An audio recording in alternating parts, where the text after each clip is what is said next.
Yo, everybody, good to see you. Hope you're all having a good day. Hope your stream streaks are still safe.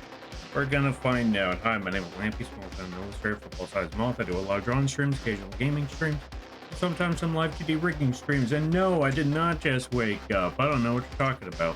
Anyway, we're doing another prompt stream today because while I was working on video editing, I may or may not have recorded an animation. This one in particular, hold on a minute. I may or may not have tried recording this animation in particular and accidentally hit go live instead of record. So, yeah. Yeah. Whoops. So yeah, now we're gonna see if it worked or not. Also, hold on a minute. Let me move this down a bit. There we go. Thank God, my what streak stayed? Hey, fantastic. That means I can turn everything off. Okay, good night, everybody.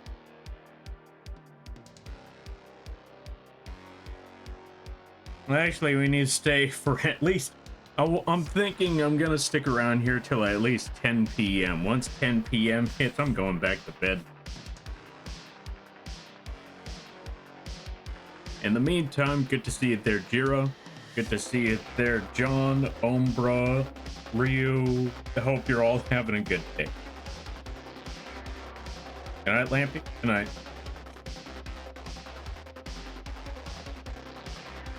Oh, right. You know I am tired when I almost forgot to yell at Jiro about shadow text. Also, we gotta put this. Lampy Moth called tax. Let's also give a shout out to Jiro. Go check them out. Pay the shadow tax. Do the thing. Really awesome streams. They were also... Yeah, it was Jiro. They were also generous enough to give... or to buy me... what's it called? Helldivers, even though I told them to save their money. Go check them out. I gotta put tired eyes for this one today because I'm realizing, yeah, I do not. My brain's dead. I was not supposed to be here today, but here we are. I was not supposed to be here today at all, but I done made a mistake. I done messed up. And I might have almost killed a lot of people's stream streaks today. But it seems that the 20 seconds that I was on, or like the 3 to 8 seconds that I was on, did not affect people. Well, it didn't affect Ryu, so I'm assuming it didn't affect everyone else's. But now that I'm on, I now am affecting people's stream streaks. So we gotta be here till everyone can get their stream streak. So I can't just turn it off, or I can't just turn it off now, or then I have messed it up for everybody. So here we are. With that being said, how's everyone else's day?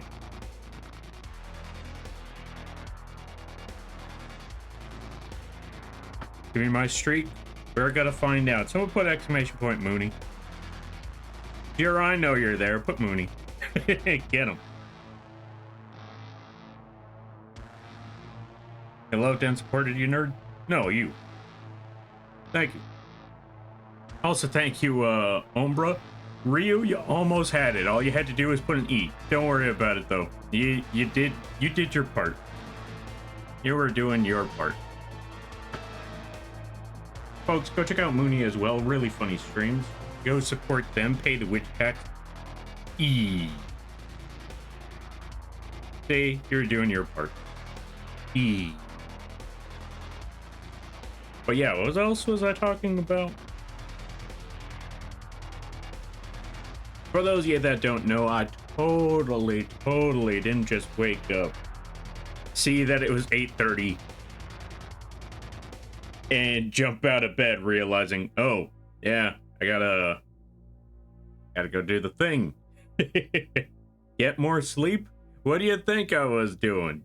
Then I realized, wait, no, I have to get up. Ah. So since we're here, we're just going to be drawing Revenant. Just going to be getting that Revenant art. I'll be honest, this also gives me an excuse to draw Revenant art some more. So, all's well that ends well, am I right? Yeah, no, I should still be asleep right now. I should most definitely be asleep right now. Like I said, I done messed up, so here we are. Here we are.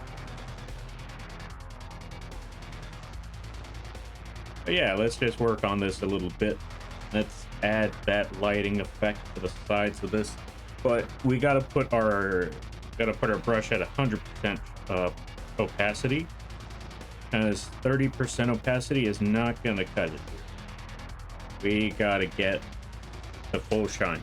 Although we're not gonna add that line across here, not yet. We gotta get our smudge tool. We gotta make it really, really small, really tiny smudge tool. Keep it at 30% strength, 100% sharpness. Also, I just realized the OBS is all the way down here because of Elden Ring stream earlier or yesterday.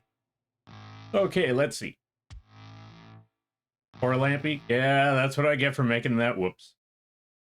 That's the best way for me to put it.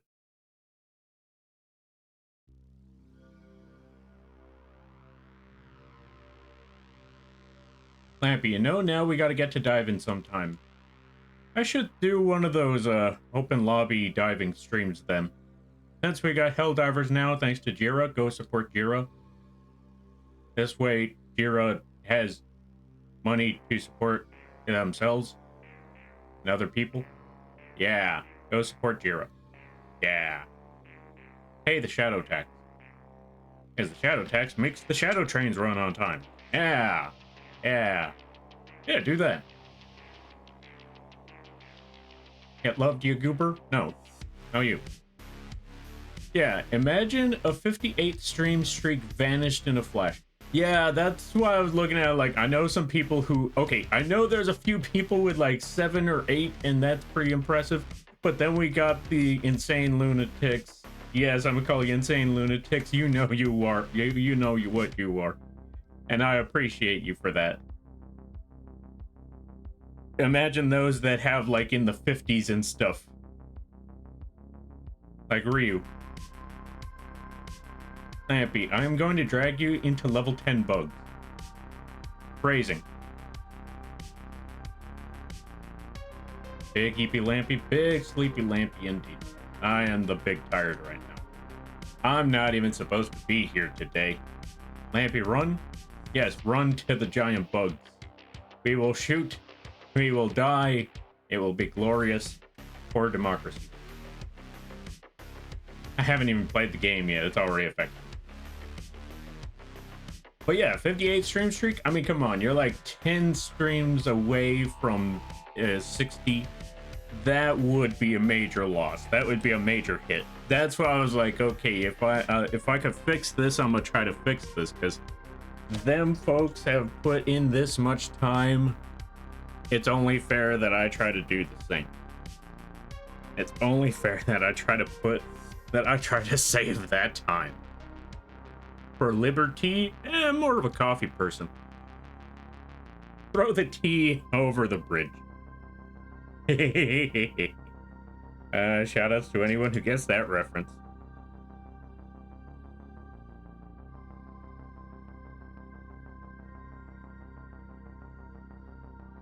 If you don't worry about it.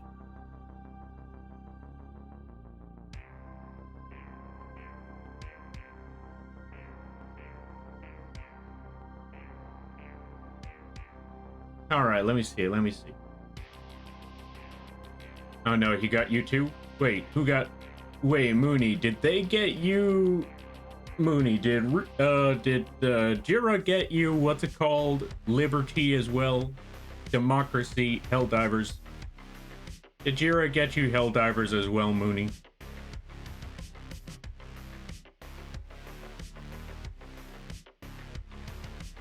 Throwing this out here because sleep is important. People can watch the VOD and maintain a streak as long as it's longer than 5 minutes. Yeah, see, there you go. Good idea. Just watch the stream for about 5 minutes or so, get your streak, and then go home.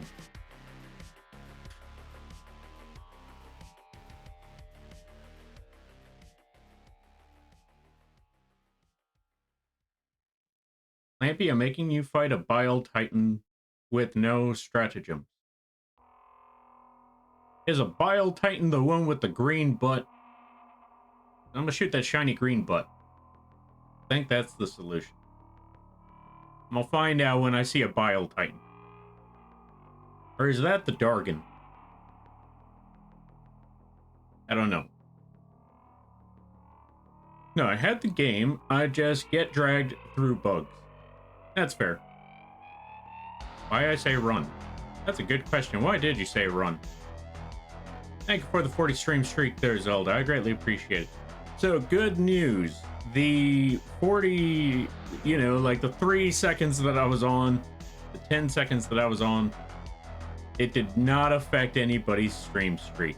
Huzzah. Or maybe it did. We're about to find out tomorrow.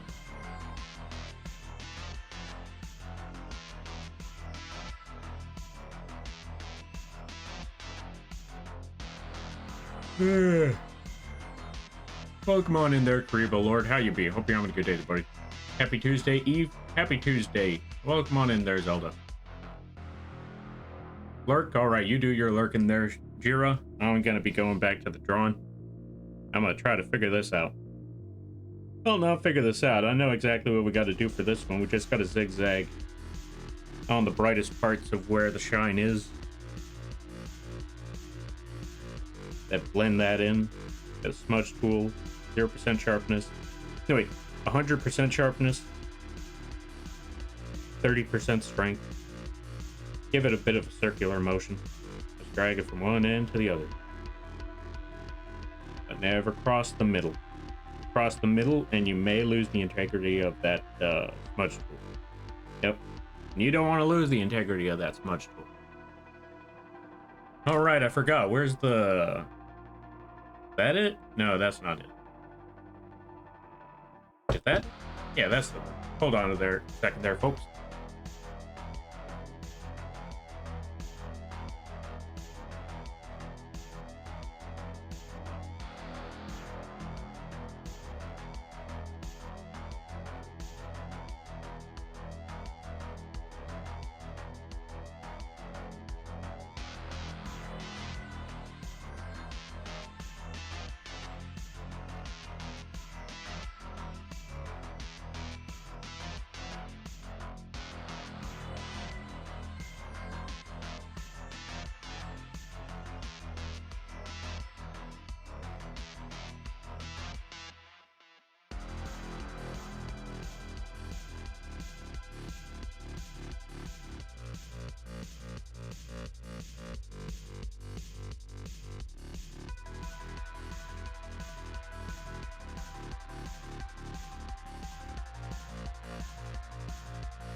Oh, you're not gonna believe this.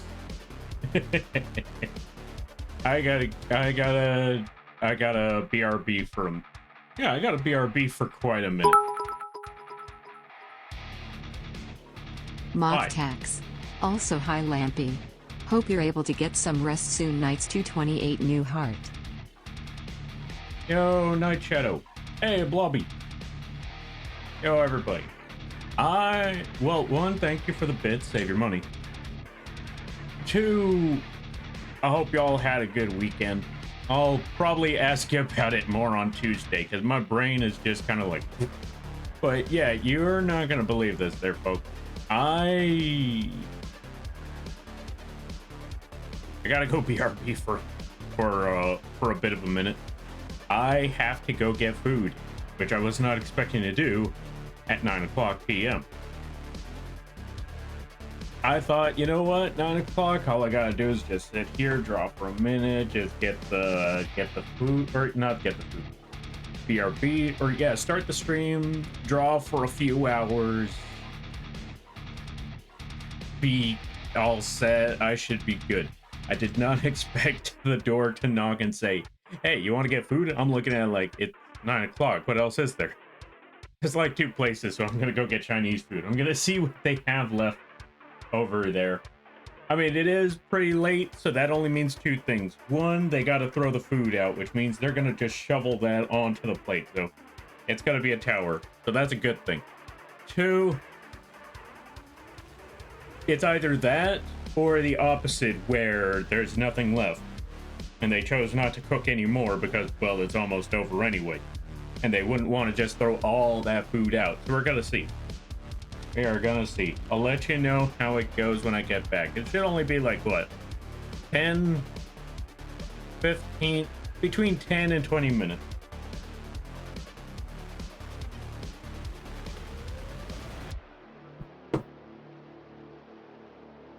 So it's either gonna be one heck of a banquet, or I'm gonna be left with scraps. We're gonna find out. Get that food, wake up, drink a tasty drink, or get a tasty drink, and maybe go back to bed. We're gonna find out. We're gonna find out. Although, to be fair, I did just wake up, so going back to sleep might not be the answer. We're gonna find out later.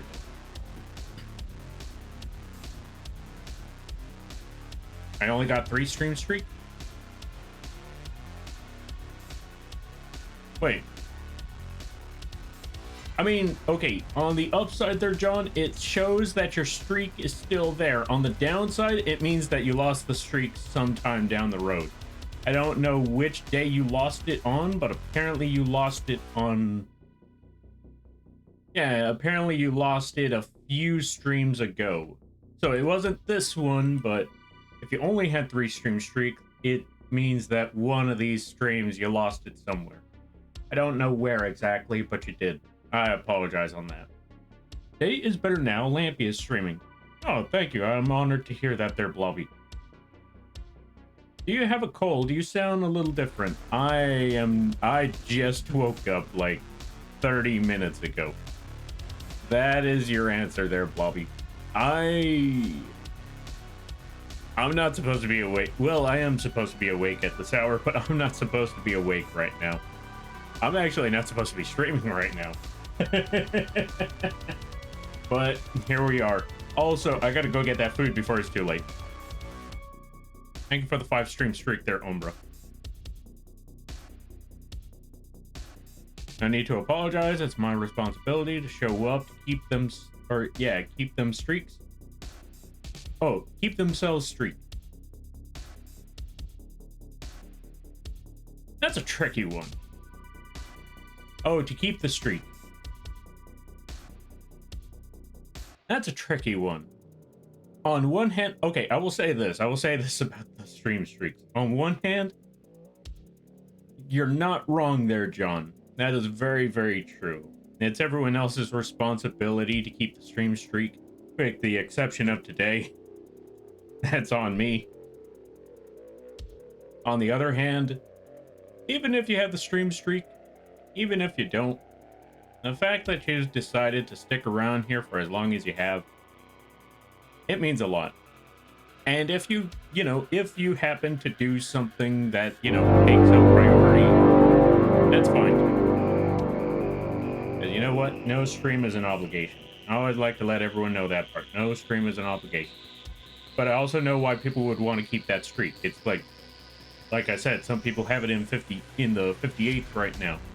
And imagine just losing all of it. Well, on one hand, at least the pressure's gone. On the other hand, that was a big number. So that's entirely up to people. Yo, Chaos Puppy, thank you for the raid. I greatly appreciate it. Let's give you a shout out. How you feel? Hope you're having a good day there, buddy. How do I spell chaos? I am too tired today. Folks, go check out Chaos Puppy. If I'm correct, they just started showcasing their new PNGs that they drew for everybody. Brand new art. Brand new art, brand new PNGs. They also play a lot of, or they're going through a whole monster dating game marathon. I think that's what it is. Like the Monster Prom game, as well as the other spin-offs. Go check them out. I highly recommend that you do. And everybody stopping by. Hi, my name is Lampy, small-time illustrator, football-sized moth. I am very tired, and I do a lot of drawing streams, occasional gaming streams, and sometimes a live 2D rigging stream. And today is one of those drawing streams because I forgot. I accidentally hit a button. I accidentally pushed go live instead of record when I was trying to work on a live 2D animation. Because of that, people may have lost their stream, or had the risk of losing their stream streak. So in order to keep them stream streaks, here we are. With that being said, I also have to go get food. So if you got to take care of things, go take care of those things. Never feel bad about raiding and running, because that's what raids are all about. But if you decide to stick around, I greatly appreciate that, and hope you enjoy your stay. But yeah, I apologize. I gotta hit the BRB screen. Where is BRB? I could swear I had a BRB for all of this. Desktop. Maybe desktop is where BRB is. Because under normal circumstances, I would take my time and all of that, but I actually gotta rush out the door because it's like 9 p.m. and that place closes around 10 or sometimes 11. Sometimes they close earlier than expected. And so we gotta get that ready. So we're just gonna toss that right there. I will be right back. I hope you had a lot of food. Fun. Yeah. You know what? Why not both? Why not both? All right, I'll be right back.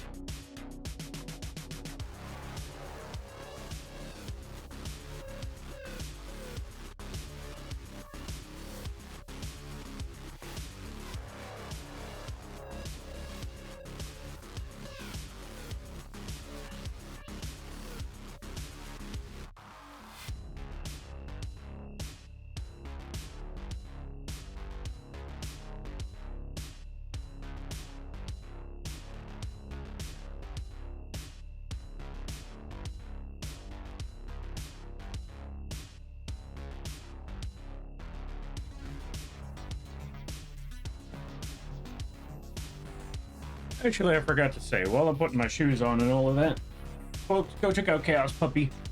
Really amazing art. Really funny streams. Really cool time. Really supportive person. With a lot of amazing folks.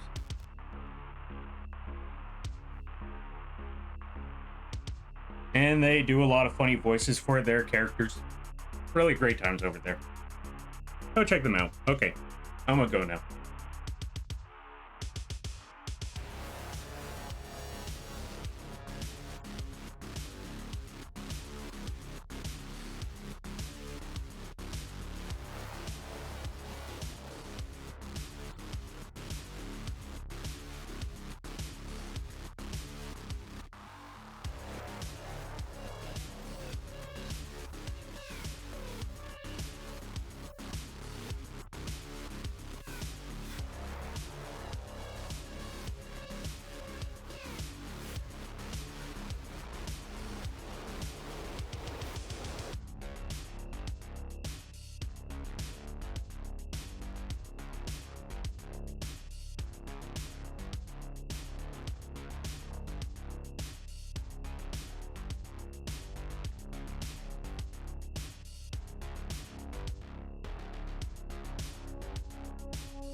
While he's gone, secret moth tax.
And I'm back. So, took a lot longer than I thought. Because of one reason. I may or may not have forgotten the card. So I had to do 2 round trips. Well, we're back. We got food. I hope everybody's doing well. Let me catch up some things. I feel like I missed a few stuff. Whew. Good Lord, how much did I miss?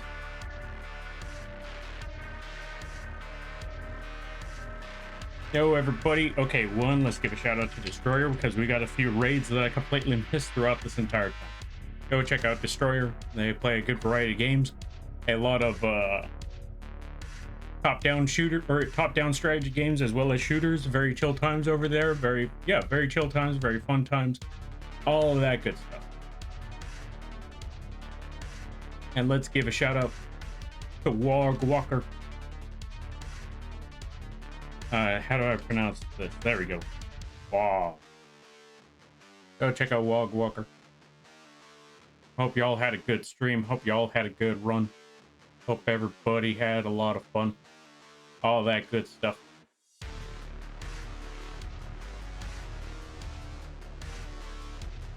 Best time to raid? Yeah. To be fair, this normally doesn't happen. But, yeah. Did you bring food for the rest of us? No. Yo, Magical Tiefling, welcome on in. How you be? I hope you're having a good day, buddy. You missed what, 45 minutes? Jesus Christ, it was that long? Okay, so yeah, I gotta explain myself. So, I got ready. I walked out the door. I made it all the way to the Chinese food place. I'm waiting in line. There's only one person in front of me. They make their order. Everything's all good.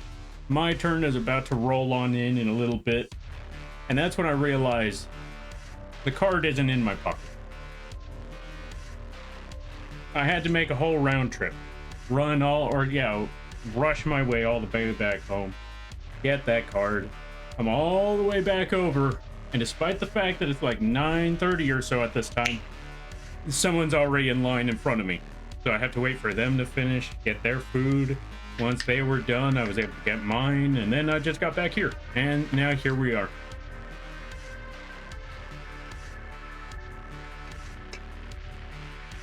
I've had that happen. It sucks. Yeah. Oh, come on in there, Phoenix Wolf. How you be? I hope you're having a good day, everybody. I'm good. Just finished an art piece I've been working on. Just chilling today. How are you? Hey, I'm glad to hear. If you want to showcase the art, feel free to do so. Welcome back, Lampy. Thank you there. Yeah, thank you there, Umbro. Thank you there, John. Yo, hi, Dragon. How you be? I hope you're having a good day there, buddy. Did you raid? It looks like you did. Let's give you a shout out. Welcome on in there, hi, Dragon. How you be? I hope things are going well. Thank you for the raid. Also, everyone who stopped by from Destroyer, Wog, and Hi Dragon's raids. Hi, my name is Lampy, small-time illustrator, football-sized moth. Yes, the bug is the streamer. I do a lot of drawing streams, occasional gaming streams, and sometimes the live 2D rigging streams. And today is one of those drawing streams. I am not supposed to be here today, but I done made a mistake. It almost affected a lot of people's stream streaks. And so, in order to fix that, I'm streaming today. I hope y'all enjoy your day. I hope y'all enjoy your stay. And if you gotta take care of things, go take care of those things. Never feel bad about raiding and running, because that's what raids are all about. But if you decide to stick around, I greatly appreciate that. I hope you enjoy your stay.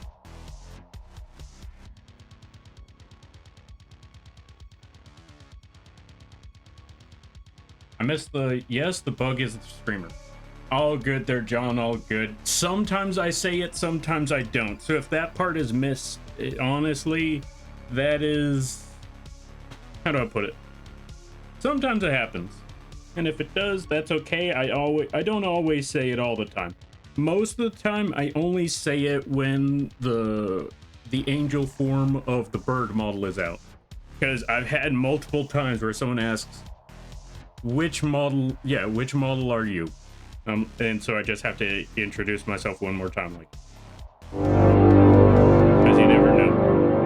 Lampy, I brought the mug, you'll never know it's missing. Nice, nice, nice. Hand me the mug. I should turn that into a toggle. Why have I not turned that into a toggle yet? Just have a mug that says why. Yo, Aurelius, thank you for the 34 months. I greatly appreciate it. Holy cow. That's wild. Folks, you're not gonna believe this. Aurelius was alive for... Yeah, Aurelius was alive until he went in the Iron Lung. Now he's dead again. Go check him out. Highly recommend it. We don't know when the next resurgence of Aurelius may happen, but who knows? Maybe in the future. Maybe in the future. You never know. You never know. So you should go check them out. Really awesome people, really hilarious streams.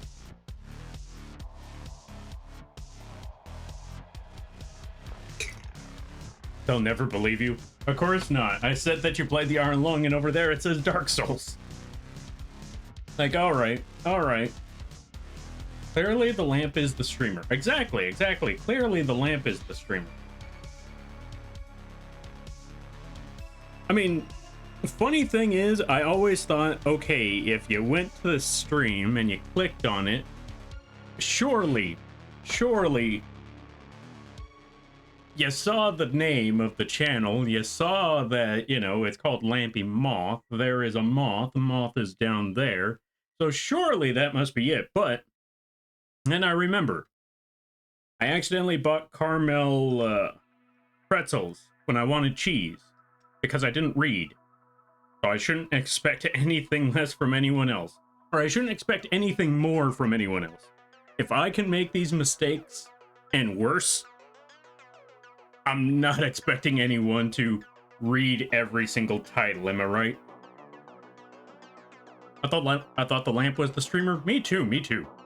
There's caramel pretzels? Yeah, okay, so Aurelius, where... Okay, I don't know if you have these where you are, but there's these things where you have these tiny... Or, yeah, there's these, like, plastic bags where they... Well, not plastic bags. Obviously, most places have plastic bags. Or a lot of places have plastic bags. That's not the point. So, there's a snack. There's a snack where you have, like, little pieces of pretzels, but inside the pretzel, they filled it with something. They filled it with... Dude, can you send a pic to the group chat? I want to see it. All right, all right. Let me go find that snack. I forgot what it was called, though. Let me see. Let me look up pizza pretzel. Pizza pretzel. And then I'll put it on the screen as well. But I need to find that particular snack. Okay, so not pizza pretzel. Oh, combos. There we go. It's called combo stuffed snacks. Let me find... Okay, yeah, this is the perfect image. I found it. Open image in new tab. Actually, I'm looking at this. Oh, I know what it was. I know what it was. I think I know what it was. Wait, where's the caramel one? I'm trying to find the caramel one.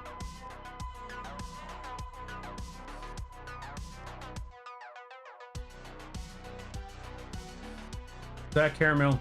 No, that's pizzeria. You know what? I'm gonna look up combo pretzel. Combo pretzels.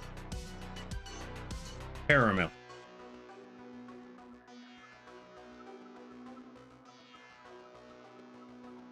There it is. There it is.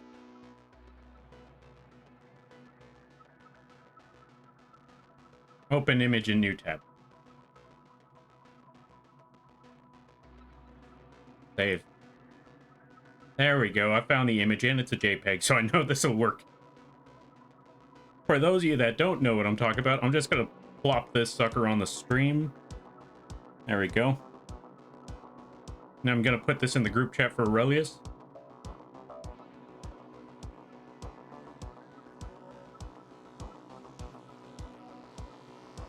Where is it?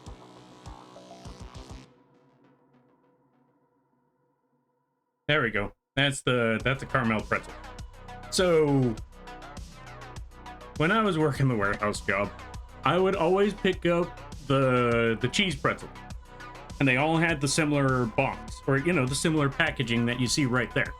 So I would pick up one of those like almost every day as like a light snack. Now, there were only two that I remembered. There was pizza, which had red on the inside, and cheese that had yellow on the inside.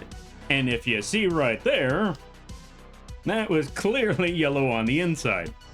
So, when I bought it, lunchtime rolls around, or break time rolls around, I decide to have a snack, and I bite into that, and it's surprisingly sweet. Unexpectedly sweet. I was not expecting sweet. I was expecting cheesy and savory. So you could imagine my surprise, like, what on earth is this? I've mentioned this story before, but now you can see what I'm talking about. So this is the reason. Like, once I tasted that, I looked at the box, I see it, it says caramel. I look at that corner, like, oh, those aren't cheese blocks, that's caramel. I did not look at it well enough. I did not take enough time to consider. I just picked it up and walked on out. So I just handed the bag to somebody else, because I've said it before a long time ago when I mentioned this story. They weren't bad, but I wanted cheese. So this was not a welcoming surprise. This was just a disappointment. So I wasn't not feeling caramel that day. So I handed it to somebody else. Like, you want caramel pretzels? Like, yeah, all right. No, you don't want them? Nah, I wanted cheese.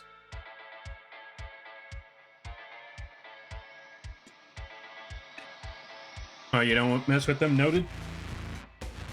I mean, again, like I said, they're not bad. It's just, I wanted cheese. Oh, like combos, but filled with caramel stick. Yeah, exactly. Wait, Aurelius, you have combos over there? You should send the whole Discord, because now it got me curious. I should send it to the whole Discord. Just put combos in there. Don't say, you know what, John, now that you mention it,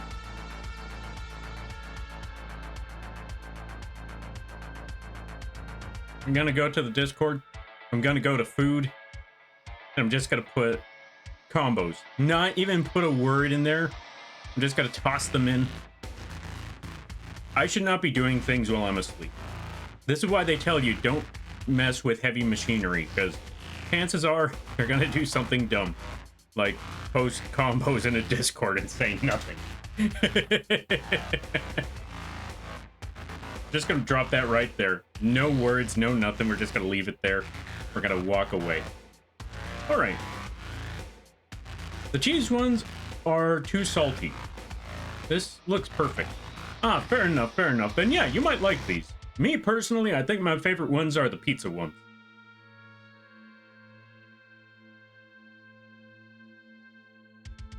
Hey, I know those. Never had them before, but I've passed by them. I would say it's worth getting giving them a try. I think it's worth a shot.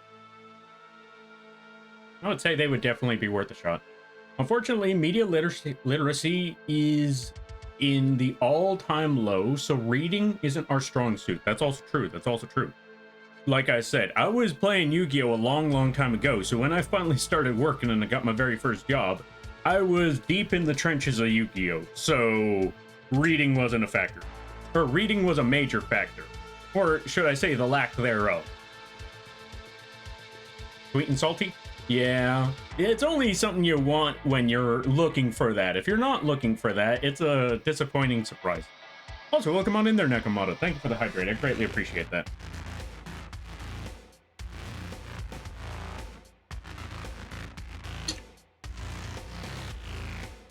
These are getting taken off the theoretical road trip snack list. I might get one. I was gonna say, I mean, you should definitely get one for yourself. I'm gonna try to find cheese.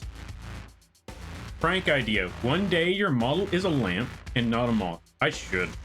You know what? I know what I should do this upcoming, I know what I should do for a future project. I got an idea. The Lampy does dumb stuff when he's tired. Noted. I do dumb stuff when I'm awake.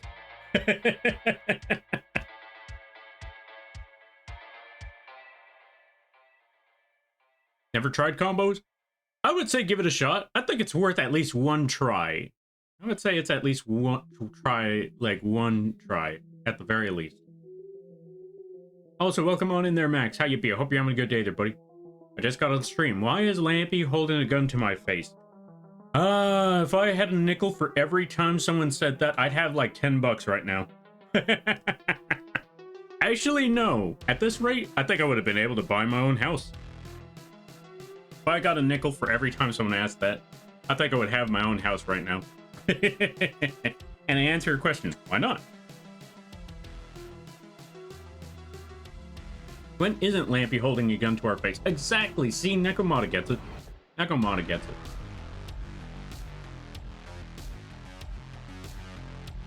Thanks. I heard combos and was summoned. Nekomata, what's your favorite combos? What's your favorite combo snack? What's your favorite flavor? Me personally, I like pizza. I want to eat more of it. Shout out to anyone who gets that reference.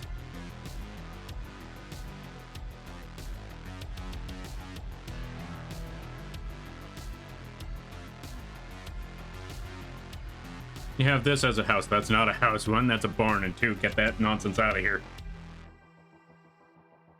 Welcome on in there, Nazcat. How you be? I hope you're having a good day there, buddy.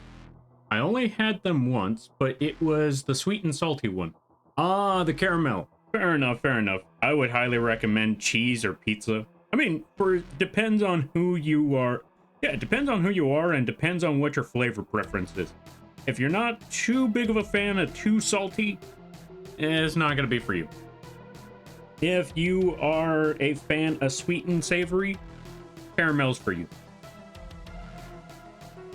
If you like pizza, well, enough said. Boom, there you go. Pizza.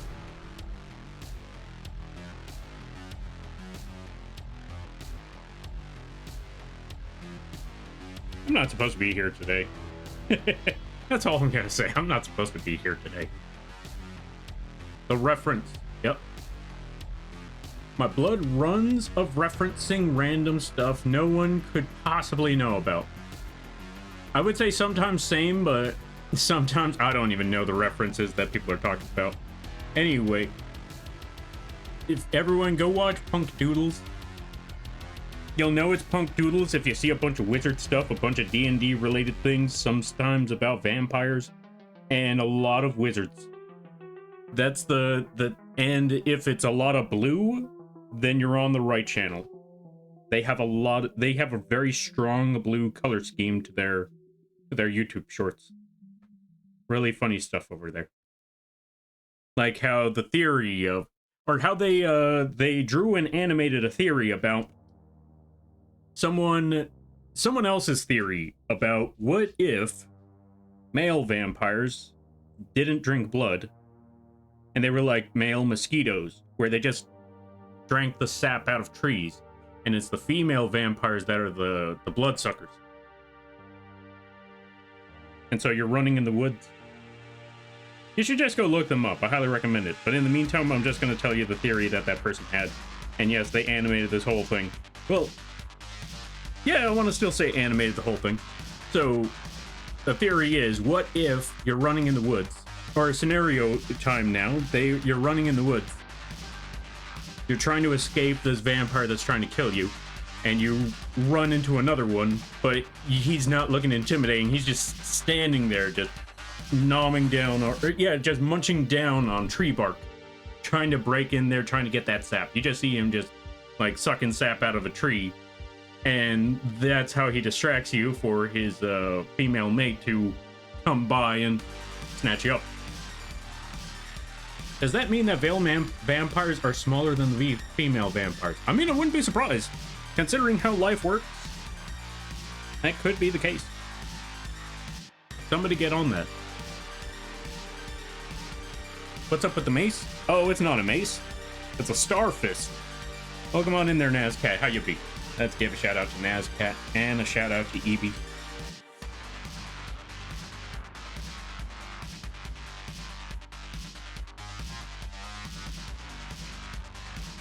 Go check them both out. Really awesome people. They both do art. Really cool times over there. If you haven't checked them out, I highly recommend it. Alright, let's see. Let me try to catch up with a lot of reading because I missed a lot. Only had them once? Fair enough. Reference. Blood runs. Okay, we got to that part. Pizza 1 seems really good. I'll have to try it when I get the chance. Combos aren't commonly sold where I am. Sorry to hear that there, Nekomata. How do you feel about salt and vinegar chips, Lampy? I don't eat them often. I'm not... Okay, if they're available and I'm hungry, I'm gonna eat them. If I have options, I'm gonna pick something else. If I don't have options, I'm not gonna steer away from them. Yeah, that's the best way for me to put it. I won't steer away from them, but they wouldn't be my first pick. Punk Doodles is really good. I like their art style. Same. They got a very unique art style right there. Kind of like, how do I put it? I don't exactly know how to explain their art style. It's like very cartoony comic book style, if that makes any sense. I don't know if it does or not. Hard to say. That wizard can't reach us, right? Yeah, he doesn't have a spell with enough range. Wait, is that? Pulls out a rocket launcher. I cast 50 caliber magic missile. I love that stuff. Also, that dude does some really, really amazing, like, whoever they have doing the voices, because I know they get the voices from another YouTuber, like another person that does the YouTube short. He how do I put it? Someone else does the voices for their channel, and Punk Doodles takes the quotes from those channels and he animates it, or they animate it. I don't even know who or what it is, but yeah, they animate the quotes from that. They just, or from the other person's channel. I need to remember who the other person's channel was, but I know they link them on every one of those ones where they actually use their voice clips. But whoever's the person that does the voice clips, dude, their voice works so freaking. Or yeah, they mastered that craft, because they got sinister, they got range. That's the what I'm trying to say. They got goofy, they got sinister, they got bombastically sinister.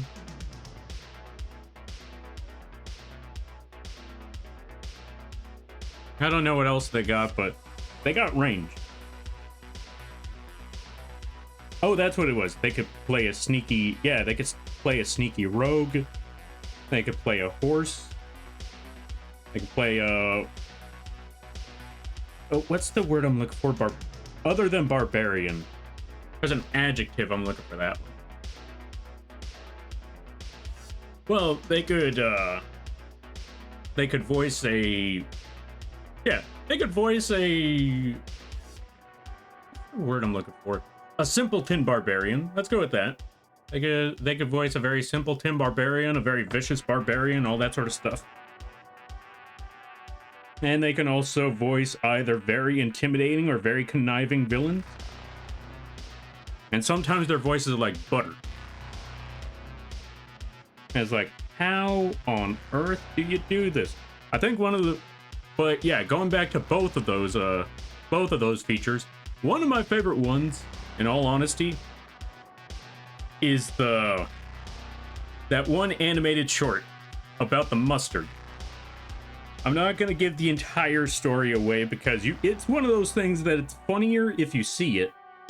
But I'm just going to tell you this.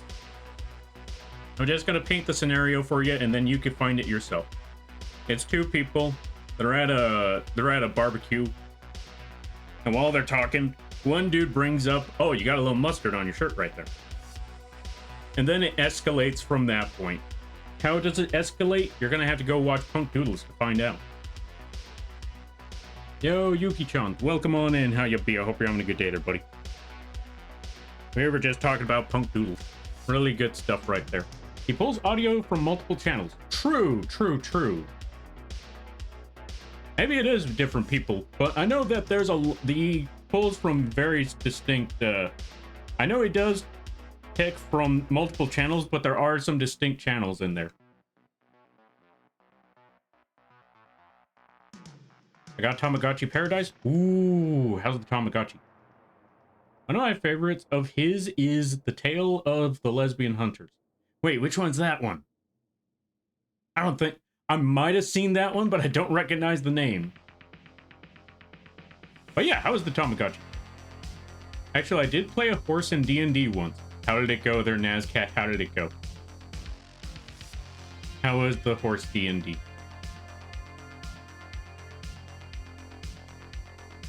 I love that one. Same. Also, there's this one. Okay, so story time. So some friends that I have in the so I'm in a friend Discord group. We usually play a D&D a lot. But and we also do like dumb stuff in the Discord. And one of those dumb things in the Discord was this. So I dropped this one clip that I find from Punk Doodles, where it's this knight, and he's saying he's just informing that my brother in arms. If you see me outside of the tavern, getting yelled at or getting scolded at by a tiefling, or how was it called? Oh, by a tiefling or drow, or by a female tiefling or drow, don't save me. I'm exactly where I want to be. And I thought, you know what? I know some friends that would resonate with this.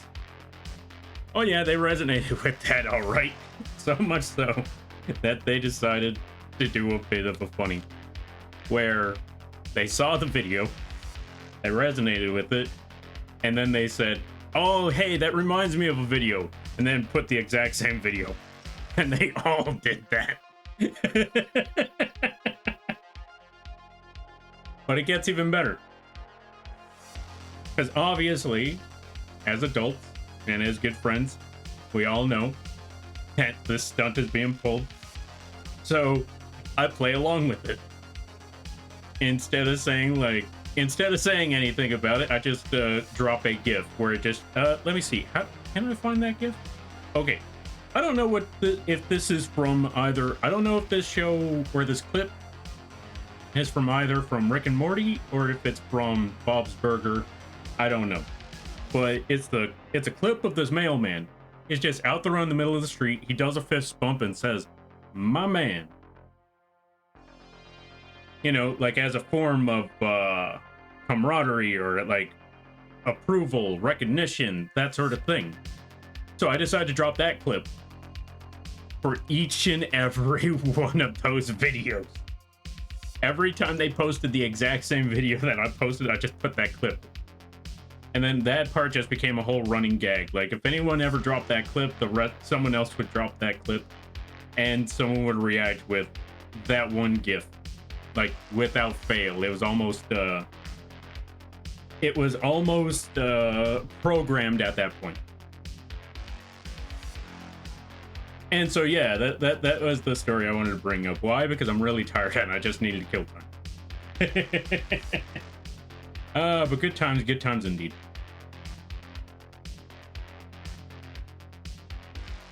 Also, let me catch up some things.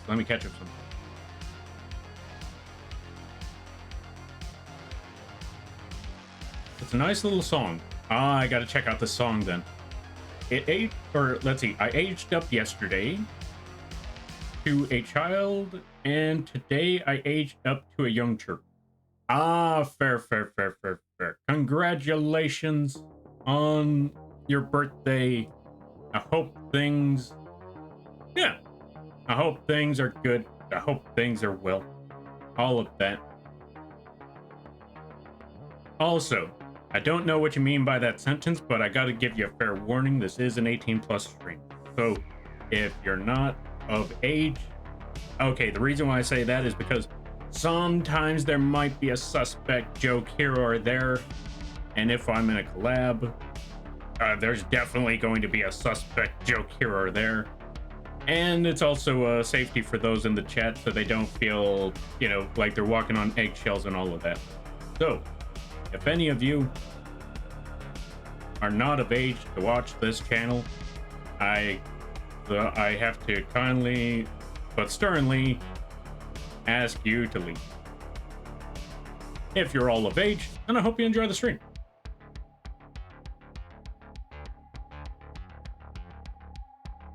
Okay. We played one session and the campaign got canceled before we could continue, unfortunately. No, I'm sorry to hear that there. I'm sorry to hear that, Nazcat. Maybe in the future. You know what? You still have that horse in your back pocket later down the road. You know what you have to do when the time rolls around. I really gotta learn how to play D&D someday and find a group to play D&D. You should. D&D is pretty fun. Okay, I will say one thing. When it comes to D&D, it also depends on your friend group. It also, well, not even, yeah, it depends on the group that you have. Sometimes you can have a group that is really, really cool. As I can definitely tell you this much. Hold on a sec.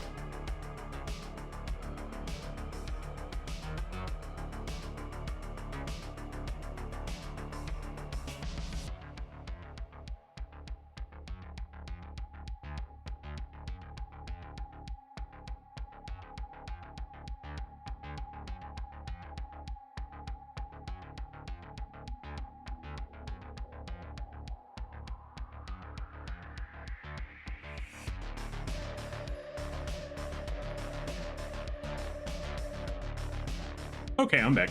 So, talking about D&D. Sometimes you can have a really, really cool group, like the one that I currently have right now, and I'm honored that they let me join. Or you could end up with a really, really bad group that just really, where you're kind of stuck there because you're kind of invested in hanging out, rolling some dice, but there's some bad eggs that are there that kind of ruin the bunch. Like my old group. Anyway. So, I would say, if you're looking to play D&D, get a feel for the situation, and never feel like you should stick around just because.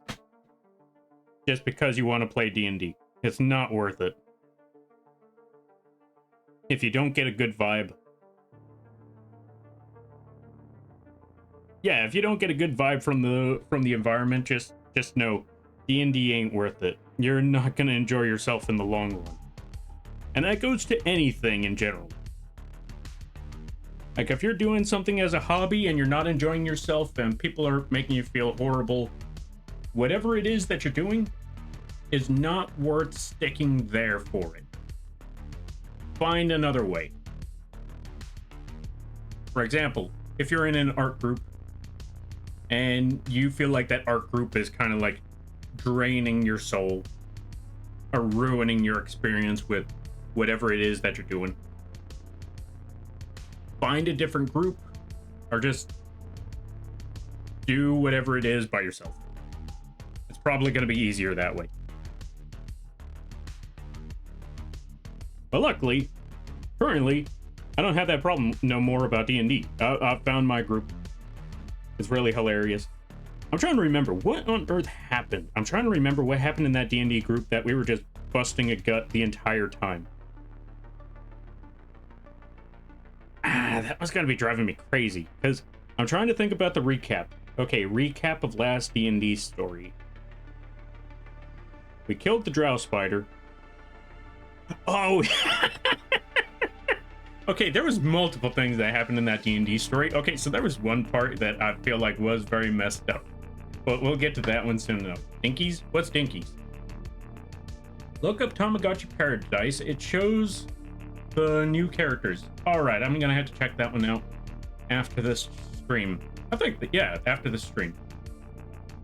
Also, do not worry, Nazcat John. I see those two messages. I'm gonna catch up to them soon enough. I'm 26 actually? Ah, fair. Okay, just wanted to make sure. Welcome on in there, Brina. How you be? Hope you're having a good day there, buddy. Noted. I enjoy art, but due to recent burnout, I'm taking a break for a few days. That is a smart move. If you're just not feeling it, probably best to just leave it alone. I should know I've had multiple occasions. Actually, I think I'm currently going through an art burnout, which is ironic. Okay, not an art burnout, but like, how do I put it? I woke up today and I saw a lot of options to work on a lot of things, and I just decided, you know what? Nah. I'll come back to all of that later. But right now, nah. And then I decided, you know what? Let me try video editing again. Let me go back to that. And it turns out video editing brought me back here. So here we are.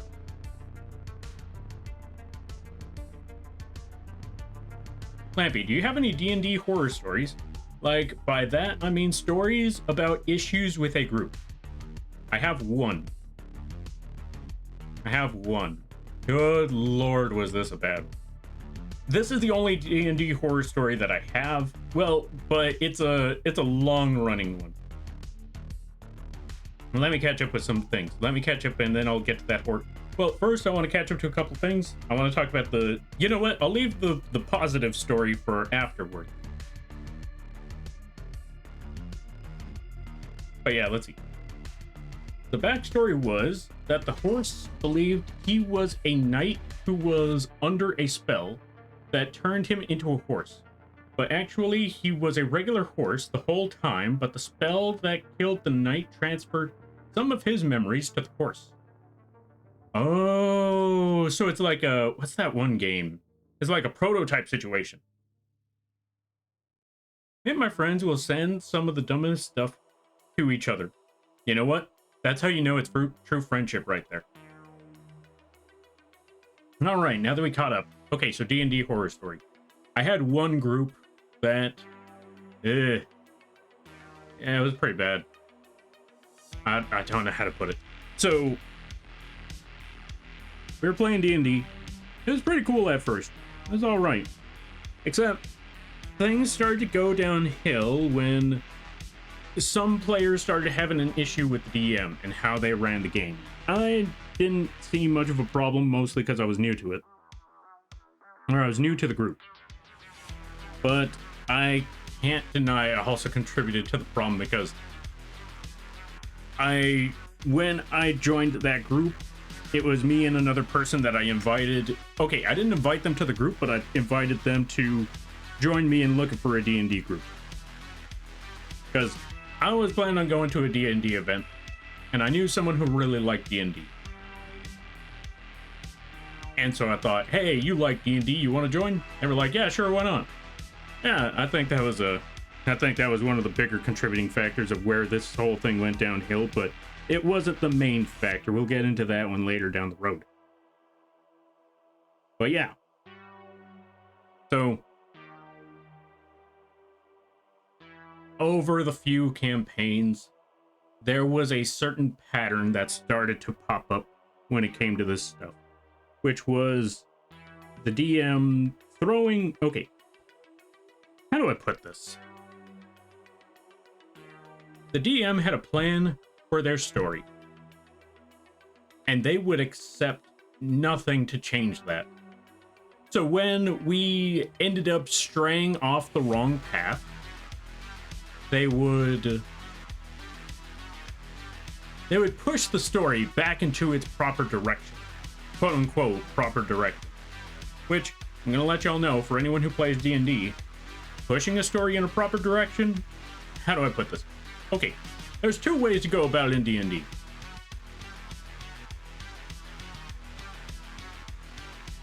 What's the word I'm looking for?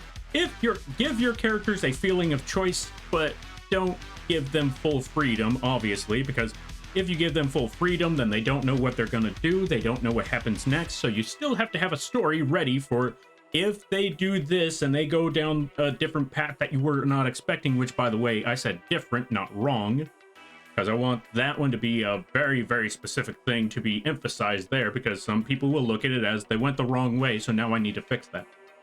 Not that they went the wrong way, it's that they picked a different route that you were not expecting. I should know.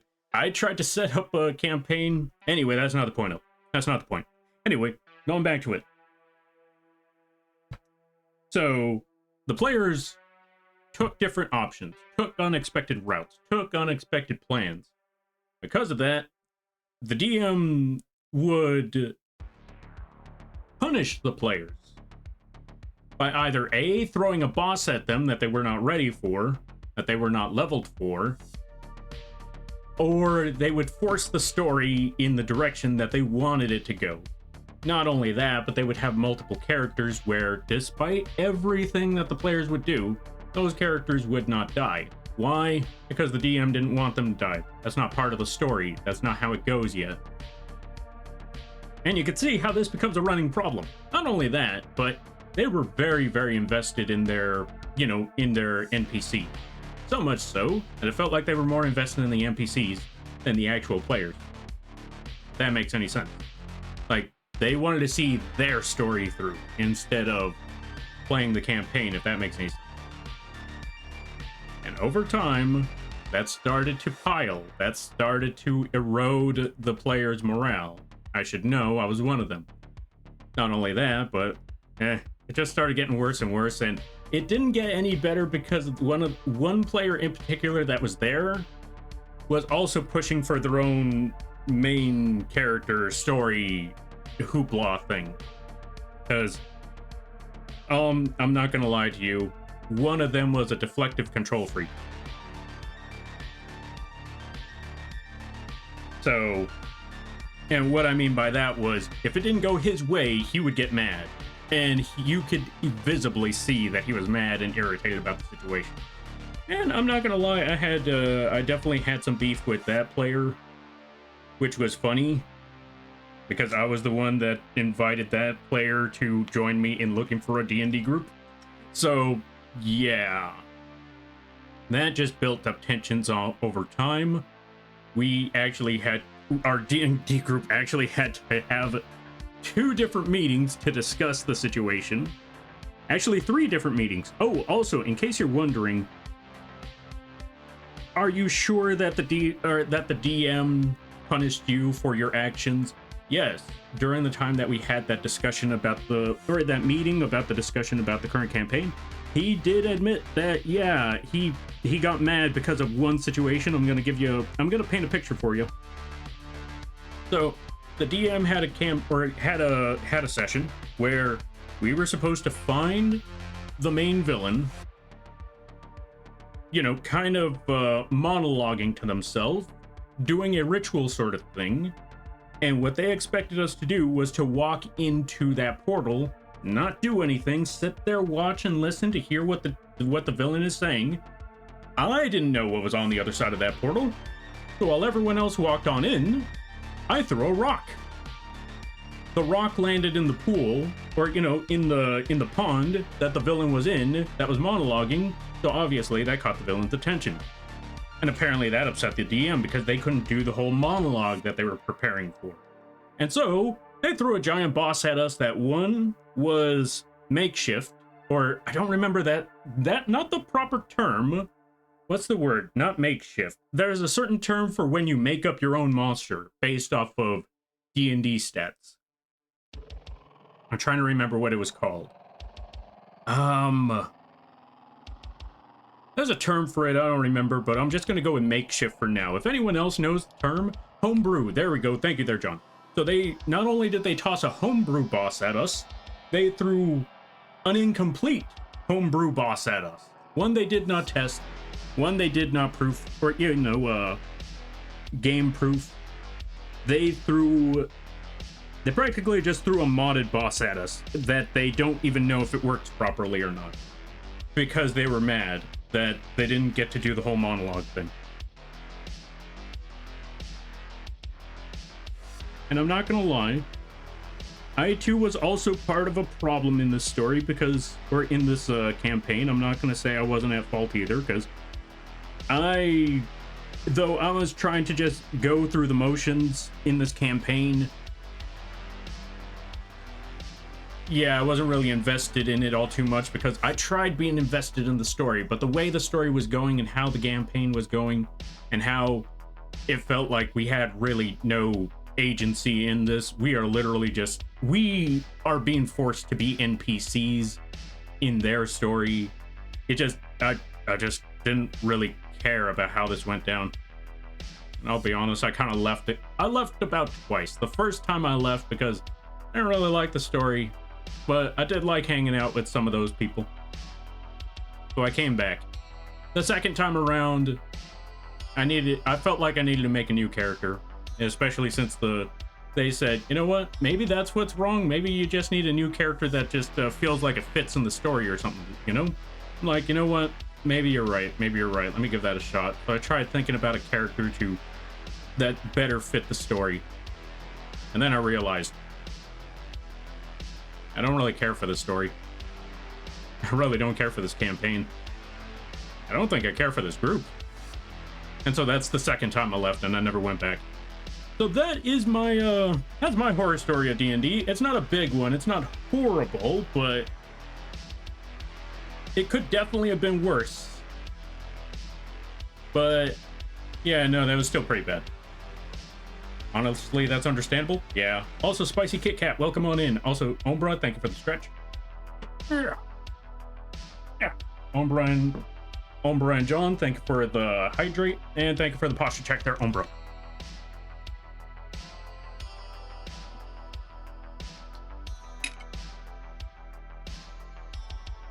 There we go. I would throw the game, to be honest, if I wanted to stay with the people. What do you mean by throw the game exactly? So they weren't playing an open world story game. They were playing a Telltale game. Yeah, pretty much. Pretty much. They weren't even trying to... I put it this way at the end of it all. They didn't want to play D&D. They wanted to write a story. And if they wanted to write a story, get a notebook. Because, yeah, no, this isn't it. Just make a webcomic, make a story, make a comic book, make a novel. Because that's what you want to do. You're not trying to make a D&D campaign.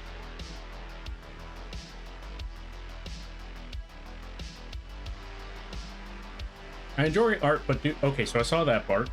But when I get back to it, I'm gonna work on some sub-badges ideas for a friend. Ooh, nice, nice, nice. That sounds pretty cool. That sounds pretty cool. D&D True Horror. Not the game, but the group. Yes, exactly. Sometimes it's the group. But with that being said, after a few years, I met another friend group. I met a new friend group that started playing D&D. And one of them asked, hey, do you want to join? I'm like, but I knew these people long enough. So I knew they were cool people.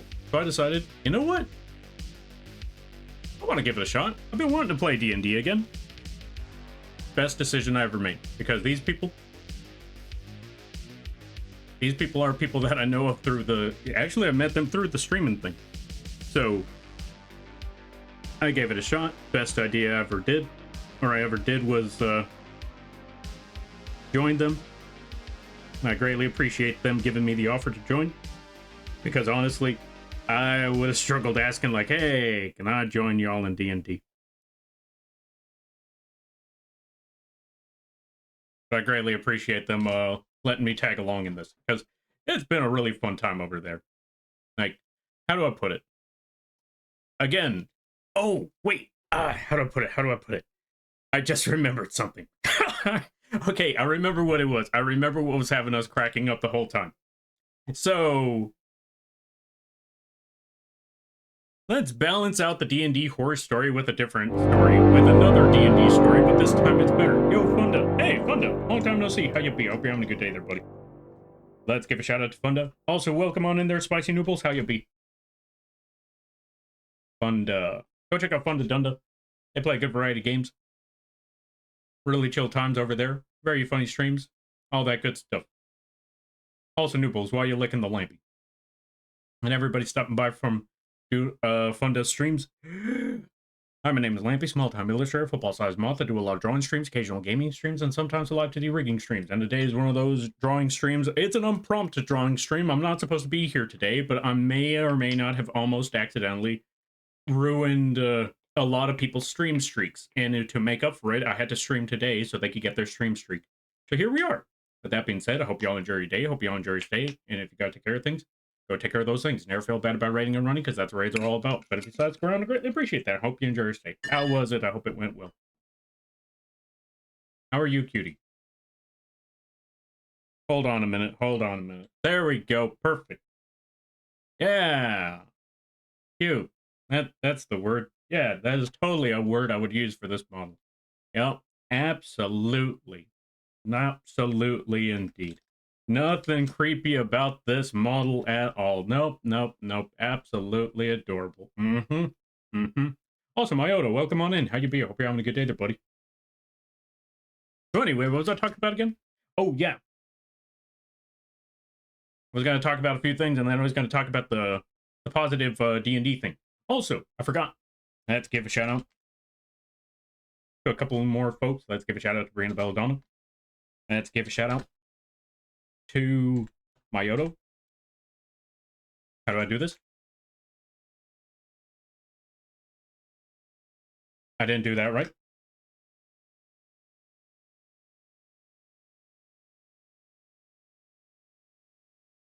And let's give a shout out to the Spicy Noodles. If you haven't checked out those folks, I highly recommend that you do. Really awesome streams, really awesome people. Mayoto's very chill streams, very supportive people in a lot of these communities. Brianna Belladonna plays good variety games, really awesome people. It could be very chaotic, it could be very chill, it depends on the situation. And as for Spicy Noodles, really funny streams, very interactive, very interactive with their community. Really awesome people. They play all sorts of games. It's really hilarious time. Absolutely wild. Go check them all out. I highly recommend it. So, now with that being said, what the? No, you save your money there, Mayoto. Okay, also Mayoto. I'm gonna catch up with you on the vgen commission in after this stream. But with that being said, no, save your money. Save your money. Save your money for things like yourself and food.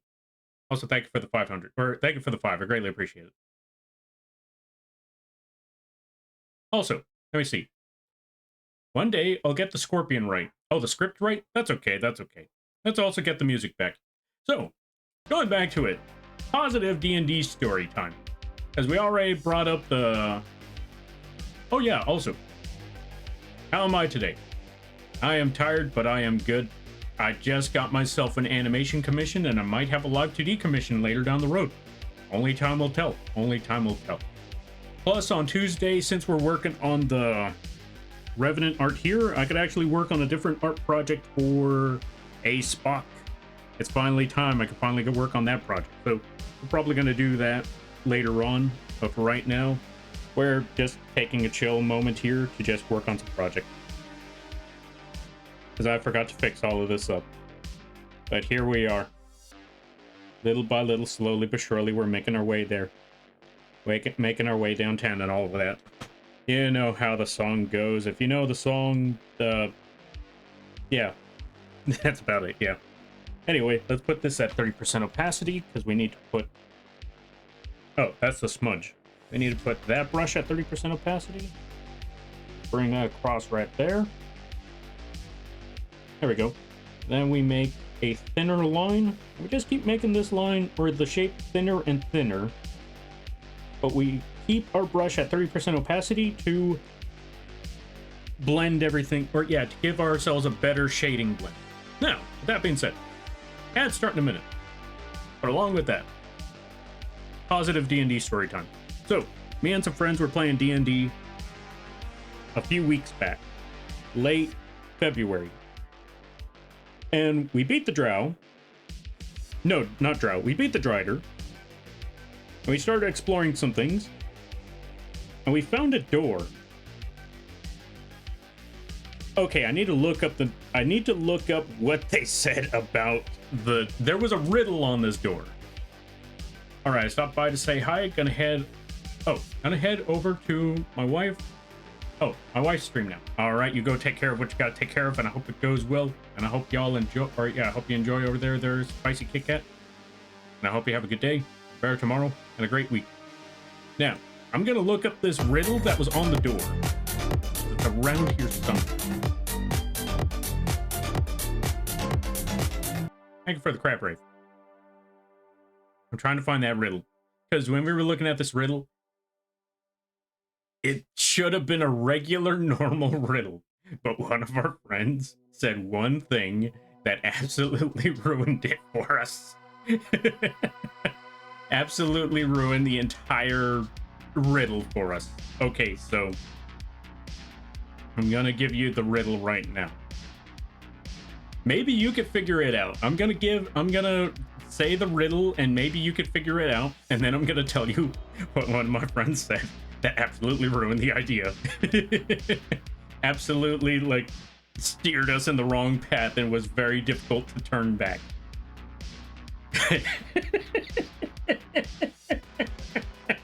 Okay, okay. I'm trying to read this thing, but it's just reminding me of it. Okay. Okay, composure, composure. Okay, composure. In marble walls as white as milk, lined with skin as soft as silk. Within a fountain crystal clear, a golden apple does appear. No doors are on the stronghold, yet thieves break in to steal the gold. What am I? I'm gonna give y'all a few seconds to figure out that riddle before I tell you what my friend said that absolutely had me dying the entire time. And just to be safe, I'm gonna read it one more time so you can hear it, so it helps process. In marble walls as white as milk, lined with skin as soft as silk, within a fountain crystal clear, a golden apple does appear. No doors are there in this stronghold, yet thieves break in to steal the gold. What am I? Now, with that being said, it seems like a very, or well, not simple, but it seems like a very modest riddle. However, the moment that one of my friends said it's the bathroom, I could not unsee it. I could not unsee it. Because marble walls as white as milk? Yeah, that's bathroom walls right there. Something as soft as silk? That's the 4-ply. That's the 2-ply toilet paper right there. And then the fountain is crystal clear. That's the sink. And then everything else I couldn't figure out. But in my mind, it was, okay, so a golden apple does appear. That's you taking a dump. As for the last part, I don't know what you would steal in the bathroom. That's the part that threw me off for a bit. But everything else there, I was like, oh my god, I can't believe it. Maybe it is the bathroom. We were really stuck on that door for like a good 30 minutes. For 2 reasons. One, the moment my friend said it was the bathroom, we could not steer away from that for a good while. By the way, if you haven't figured it out yet, it was egg. The answer was egg. But we were so stuck on bathroom. It also didn't help that once my friend said that, I was literally dying. I could not breathe. I was laughing my butt off so much. And there was just, it took so freaking long to realize, oh, it's egg. Mostly because everything else pointed bathroom.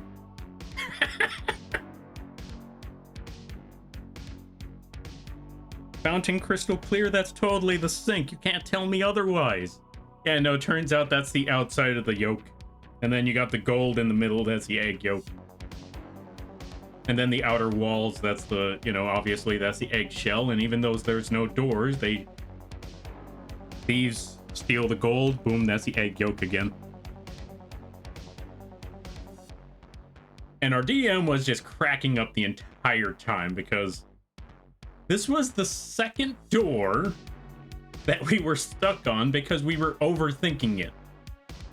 Again. Actually, no. That was actually, yes, that was the second time we were overthinking it. What comes first, the bathroom or the egg?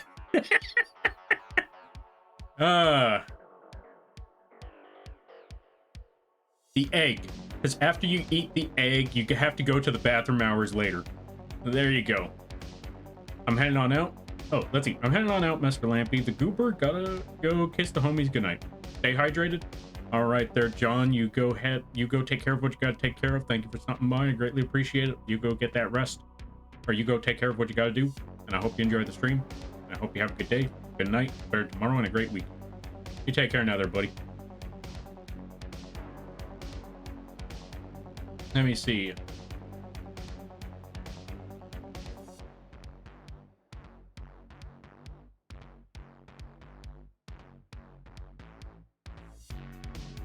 Now, let me see. Throne? No. Stay away from the throne. No throne. I have money. I even meal prepped for the next week and a half. Okay, on one hand, I will say that's a good sign there. That's a good sign there, Myoto. But yeah, save your money. Lampy is torturing himself to spare us the minor inconvenience. Everyone go look at his throne. No, no, no, no, no, no. You stay away from the throne. Kind of cute in a moth sense. Thank you. I greatly appreciate that. Save your money. It's been good. Got a raid and run, though. All right, you take care of what you got to take care of, and I hope it goes well. And I hope you have a good night, a better tomorrow, and a great week. Also, Luna Red Hood, thank you for the save, the save, the stretch, and the hydrate. Yeah. I hope things have been good. I hope things have been well. If I'm correct, I saw you streaming yesterday? I think it was yesterday. Let's give you a shout out. Go check out Luna Red Hood. They play a good variety of games. Very chill times over there. Really awesome people. If you haven't checked them out, you're doing yourself a disservice. Go do the support.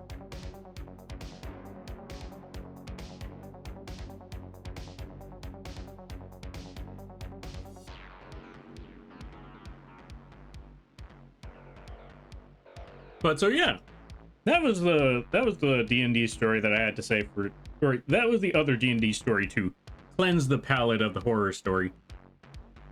And that's what I meant earlier. Like, yeah, sometimes you'll find a group that you just stick around with because you feel like you want to play D&D, but you shouldn't stick around with that one because all you're doing is giving yourself the disservice of dealing with a group that you don't want to deal with. And it, how do I put it? The longer you stay there, the longer it'll take for you to find the group that you actually want to hang out with. Granted, it took me several years, but I found the group. Or I stumbled upon it. And it's been an awesome experience.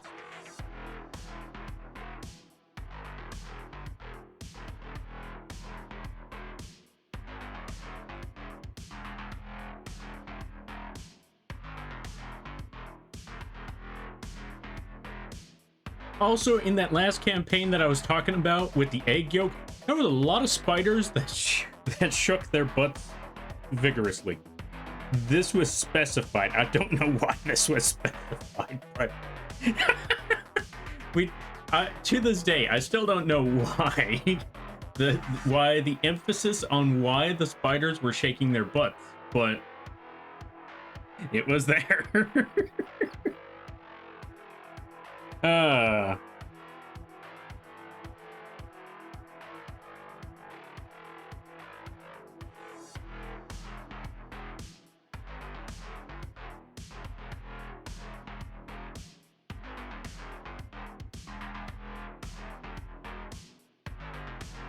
And I will say, the DM that I'm playing with right now, see, they know how it's done. Although, granted, I feel like they have a lot of experience under their belt, but yeah, they know how it's done.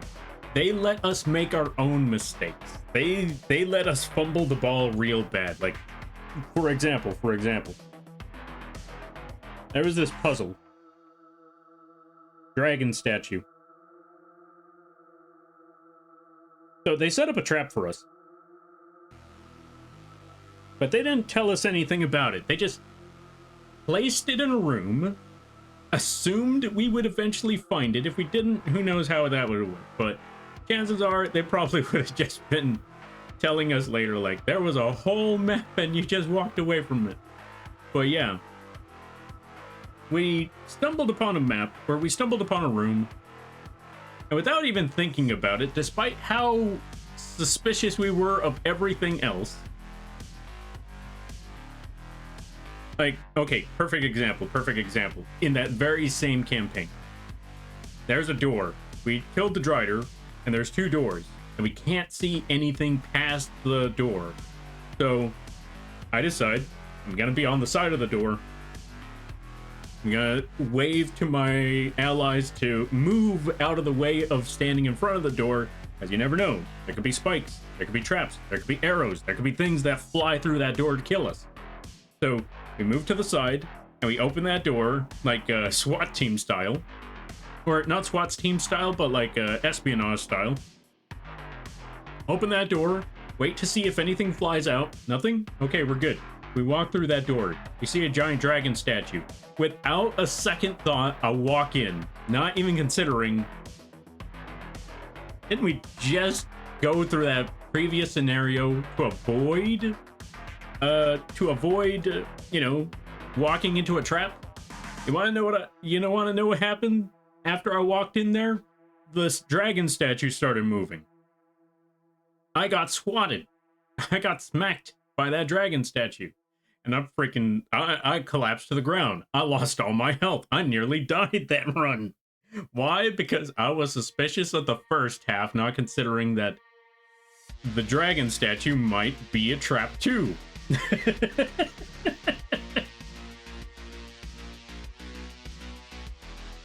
Luckily, my team picked me up. They picked me up, they saved my bacon.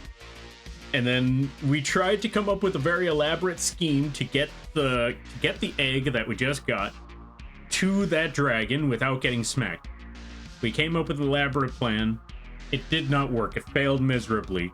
And so one of the other players in the campaign, they decided, you know what? Nuts to all of this. Hail Mary right now. They tell the barbarian. No, not the barbarian. They tell the druid, throw me. And let me tell you, that was an epic moment right there, because the druid, I keep thinking barbarian because he's a big dude. Or, you know, his character is a big dude. But I know he's a druid that did wild shape. But they didn't have wild shape. So it's just okay. Different little tangent, but so one of the other players in this game does wild shape, but since he doesn't have wild shape, he just goes into bear mode. By the way, he's a person, he's a human. So his bear mode is literally just him dropping to all fours. That's it. That's it. That's his bear transformation. It's him being on all fours. So anyway, going back to it, the druid throws the fighter, and lo and behold, the fighter gets a d20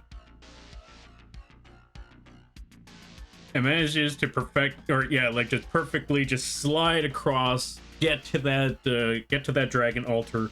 Before the dragon can move, they put the egg right there, and then boom. Mission complete. Like, thank God. So I was looking at that like, I don't want to die again. I nearly died the first time. I don't want to do this again. I don't want to go back in that room.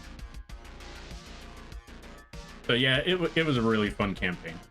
It was a really fun session that day. Thank you for the stretch there, Brina. I greatly appreciate that. Yeah. Yeah. Also, let me catch up with some things. Let me catch up, because I gotta catch up with a lot right quick. The shiny's looking good. Thank you there, Luna. I greatly appreciate that. P-Fi 2 Ply. I like that idea. I like that one.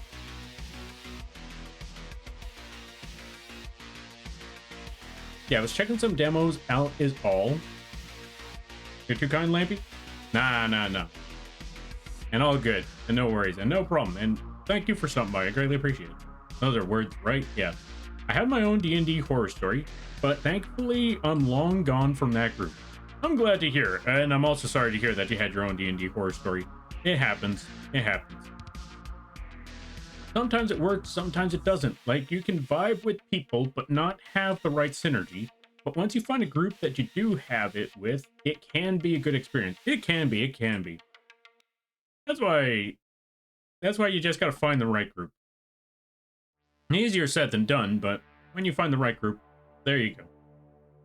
To scratch the surface, you know how some people think players playing games while at the table is rude? That was the DM. The DM playing games while at the middle of running a game. Oh, I'm sorry to hear that there. I mean, I want to say it depends on the situation. Like, if it's a turn-based game, then sure. If you're playing Fortnite or something like that during a D&D campaign, that's an entirely different problem all on its own right there. I want to say it's something like that. For me personally, I would say, like, if you can manage, I mean, granted, which is ironic because since we were waiting for the DM, I decided, hey, y'all think I got time for one game of Night Rain? But as soon as that game was done, I shut it off and I went, once I found out the DM was there, I shut it off and it was time for campaign. But I get what you mean. Like, if they don't feel invested in the story, then you know full well it's not going to be it's not going to be good, or it's gonna be a bad time if even the DM themselves is not invested in the campaign.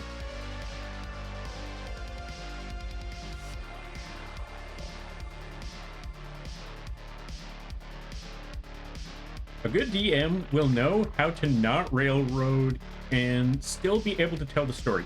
Yeah, exactly. And yeah, going back to the dragon trap. DM said nothing. They didn't tell us where to go. They just told us what was in the room. We just started discovering things, and we fell into that trap. We fell into that trap all on our own. And I appreciate the DM for letting us fumble the ball this bad. But we got it done. We got the mission complete. None of us died. So that was a pretty solid run right there.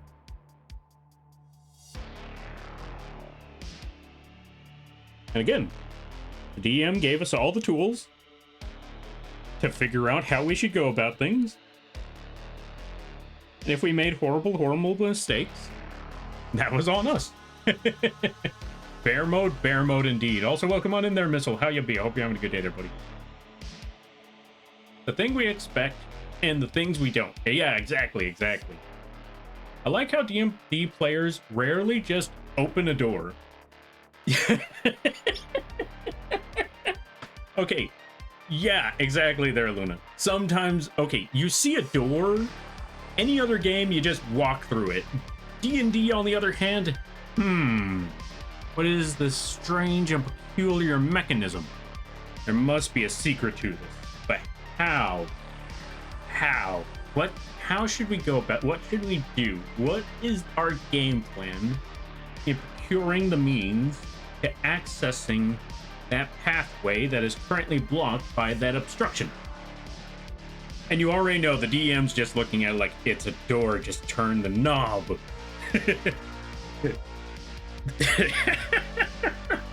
Which again, I brought up this one story once before where DM sets up a scenario for us to play through, and there's this one character that we need to talk to, or that we feel like we need to talk to progress the story. And they're currently being watched by two of their bodyguards. Two of their bodyguards are in the room. Two of their bodyguards are outside of the room. And so our game plan was, okay, we need to talk to them in private. How do we pull this off? Or we need to find a way to reach them. We need to talk to them. How do we pull this off? And so we were sitting there for like a good 30 minutes trying to think, how can we distract her bodyguards to leave the area and leave this person unattended so we could have a discussion with them. Sitting here for 30 whole minutes, brainstorming, planning, plotting, all of that, to only find out that the DM lets us know, wait, you think there are bodyguards in front of the door? Well, yeah. Are there not? No, they're inside the building. Oh. Okay, so new plan. Then we're sitting there for a little bit longer, only to find out that the solution, that all we needed to really do for this solution was knock on the door and say hi. That's all we really needed to do, was just knock on the door and say, hey, can we talk to you for a minute? That's it. That's all we really needed to do. But we were sitting here trying to figure out this elaborate scheme that was absolutely, completely unnecessary. And chances are this will happen again. Without fail, you want to stump your okay, from what I've seen from as my experience as a player, I will say this. You want to stump your party? Just put a door in front of them. Just knock like a normal person. Exactly. But this is a D&D group. Ain't none of us normal. So, yeah, long story short, just you want to stump your party, or you want to stump the party, just put a door. You don't even have to put walls around that door. Just put a door, and they'll wonder, why is there a door just standing there? There's got to be a reason. Maybe it's a portal to another world. And if you needed time to just recollect everything, reprocess, try to readjust the campaign, just put a door in the middle of nowhere. Let the party figure that one out for a while. No, we murder hobos. Chaos? Exactly. But even murder hobos will have trouble with that door, I think.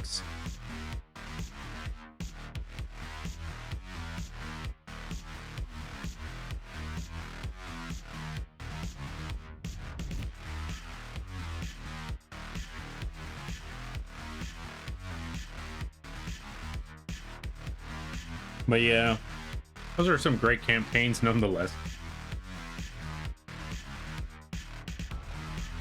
They actually do try, though, is the funny thing. Yeah, see, there you go. I'd still walk through the door after I fail a perception. I wouldn't trust it. Knocking is too hard. Let's break it down. You know what? That I can imagine, though. Just break the door down, problem solved. Like, you know, there was a knob on that thing. That was a what?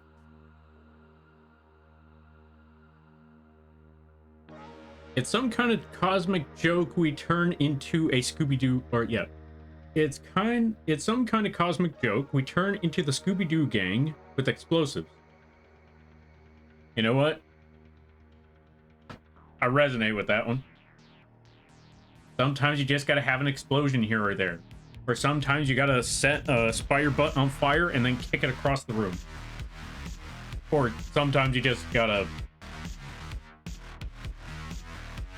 chop off a spider's butt, like one of my friends did. We were not expecting that one that day. I'm currently taking part in a Mutants and Masterminds campaign, and there was a raid on the mob that was supposed to be a red herring, ended up catching everyone's attention. Like, we gotta go vigilante, and now we have to contend with a vampire sealed in a coffin in a plane. Wait, what? You know what? That's good DMing right there. Hold on a minute, I pushed the wrong button. That's good DMing right there, that they set you up for that whole plan.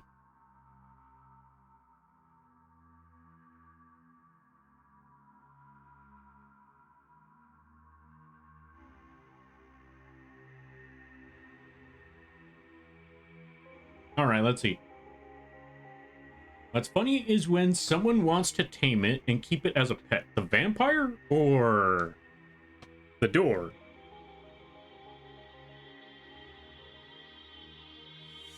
'Cause I'm trying to think. I feel like I had a scenario where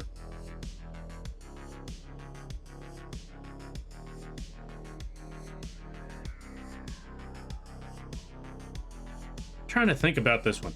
I could swear there was a scenario where I was in a D&D campaign and we were trying to tame a creature. I don't remember what creature it was, but we knew full well, like, okay, we got to get this creature. Like, I don't know why. I don't know what's compelling us to do this, but we got to tame this beast. So I want it as a steed. I don't even remember what monster it was. The party knew, like, we have to have this as a steed. It's got to happen.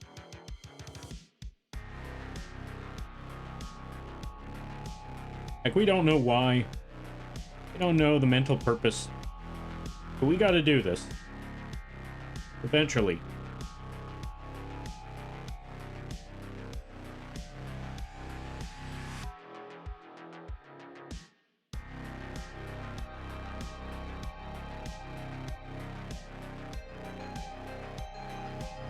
Good times.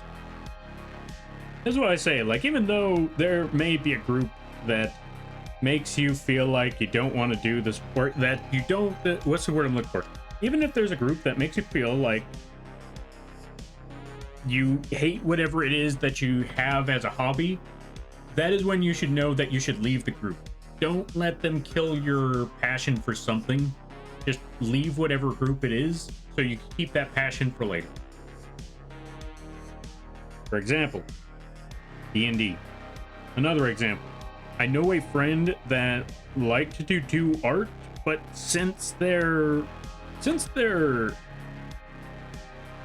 group that they were currently in, or not currently, the group that they were in at the time was very negative, it kind of killed their passion for drawing and stuff.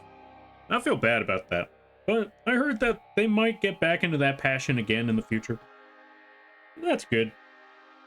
But yeah, that's also why I bring up that story, because yeah, there's sometimes where, you know, you stick around with something because you have a passion for whatever hobby it is, but the group that you're in, that you're sticking with because of said passion, is also ruining that passion for you. So if you want to keep that passion, leave that place, because it's just going to kill it for you. You don't want that. You just need to give it time, and you need to find a better place for it.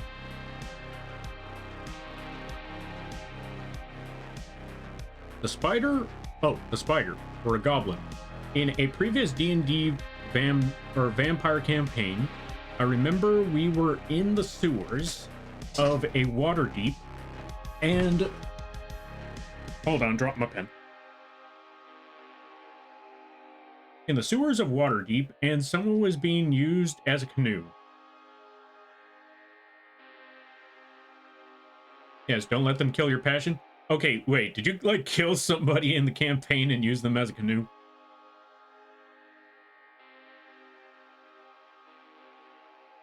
Keep the spice of life alive in you. Exactly. Sometimes people need a break, and that's fair. But if you truly love it, you may return to it at a better time. Exactly. Sorry, I meant campaign? Oh, good. I thought it meant, like, campaign, like it's a vampire campaign. But that's fair. And yes, I agree. That's, I agree with that one. That's how it should be done. Just give it a minute, give it time, or do things solo. Granted, not everything can be done solo, but if you like D&D, you'll find a way to just future build some projects later down the road.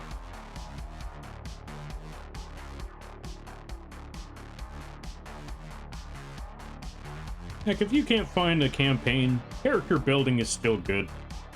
It's still a fun idea. You might even be able to use those characters for something else. Case in point. How do I put it? Yeah, you might be able to use those characters for a different campaign, or you might even be able to use the characters that you were building for future campaigns for other projects that aren't even D&D related.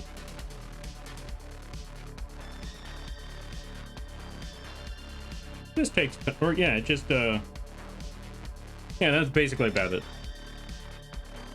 All right, let me see. Do I have everything I needed for this? Kind of. Actually, I need to go back to this shine here. Need to go back to this one in particular. We're gonna get our eraser. We're gonna put it at 50, and then we're gonna erase that a little bit. There we go. And we're gonna go to this one here, erase that a little bit.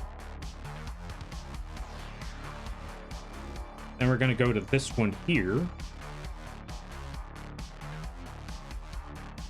Get the darker shade of this eraser. Or get the darker shade of the spike. Just overlap this one a little bit. That's a little much, though. We need to tone... Actually, no, that one, I'm looking at things. Yeah, no, we keep that one as is. But we will go back to the shine on this one in particular. No, wait. Yeah, we will go back to the shine on this one in particular. Get our brush, make it very, very, very thin. Because since this one's further in the back, you don't want it to be too strong. We want it to feel like it does shine, but it's further in the distance in comparison to the rest of them. So we will give it that shine by taking our smudge tool and just zigzagging left to right, or up and down in a circular motion, but we will not cross the middle part. We will not go all the way. I'm going to show you what I mean. We're not going to go all the way across like 1 and 2 and 3, because now you can see what happens when you do that. No, we either start in the middle or we start at the outside and we drag it to a point, but we stop in the middle, then we go along and we continue that path, but we never cross the middle. That's how you go about that. There we go. No, they were alive. I can't remember what antics led to it.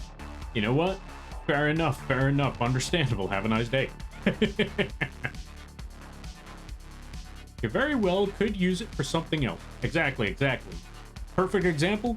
Okay, so, well, actually, how do I put this? So, there was a whole story I was working on way back in the day when I was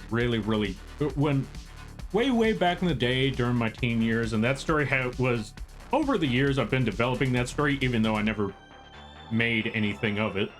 It's like one of those, y'all ever have that personal story where it's just for you and you don't really make anything out of it, but the thought is still in your head, like, it would be a cool story, I think, maybe, but it's alright if it never happens.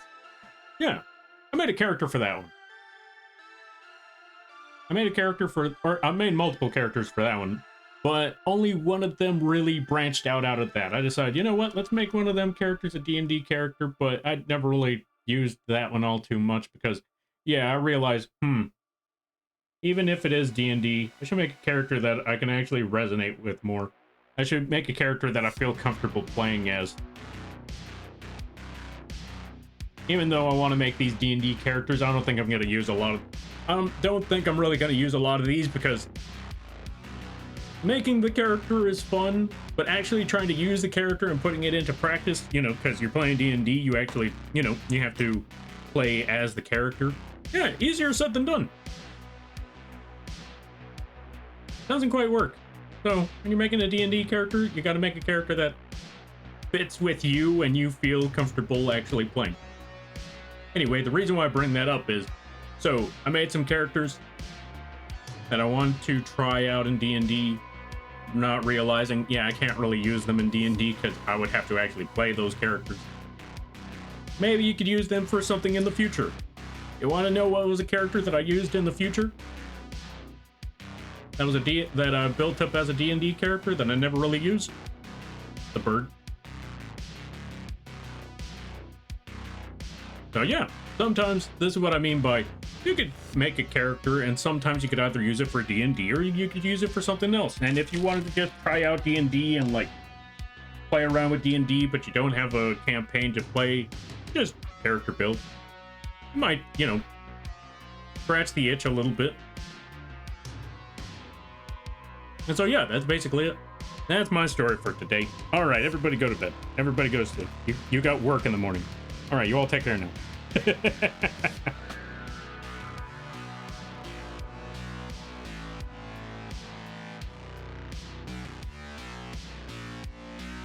Pen spin, pen spin. Hold on a minute. Where's my pen? Pen spin. Thank you for redeeming pen spin.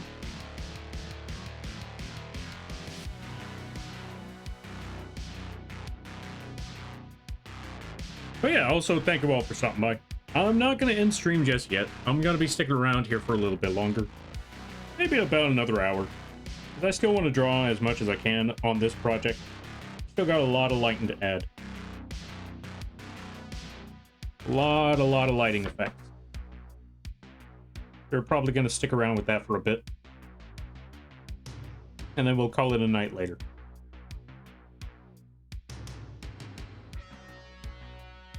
But we almost have the shine on this thing. You keep doing you, bud. Always good to see you. Thank you there, Luna. I greatly appreciate it. And you go get that sleep. You go get that rest. And I hope you have a good night, a better tomorrow, a great week. And I hope the brain fry recovers. Because, yeah, I know that feeling about brain fry. My brain is fried all the time.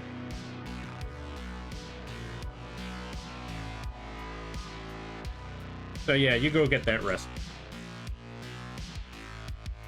Right now, we're going to continue adding a lot more shine, a lot more shade. Really blend that shine into that spike, or to the handle right there. You might need to add more to it though. Make it a little bit brighter. We're going to zigzag a little bit there. Get our smudge tool. And zig and zag a whole lot more.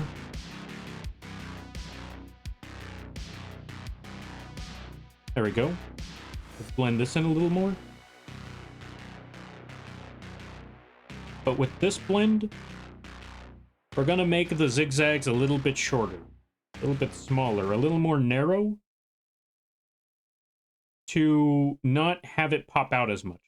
Give it a, how do I put it? To not have it pop out on the other side as much. We want it to feel like it's blending, but since the shadow is on this side, we don't want the shine to, you know, absolutely just go all the way across like that. No.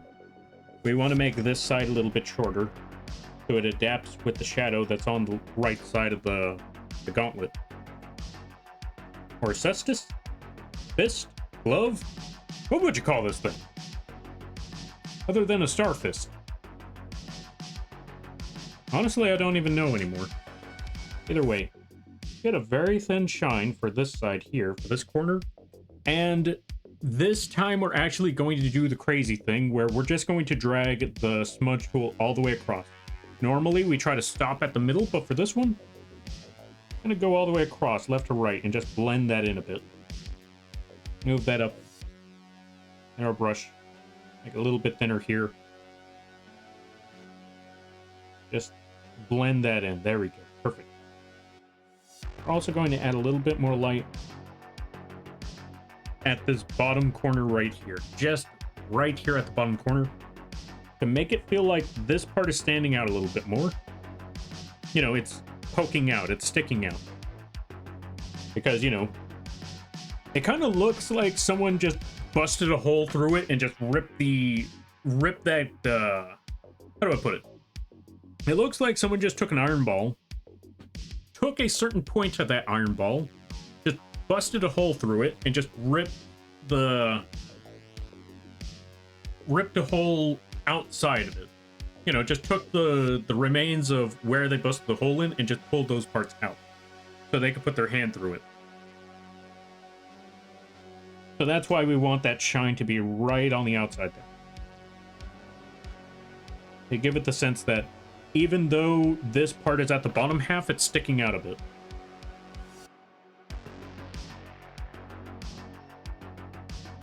So we want the lighting to be around the bottom. There we go.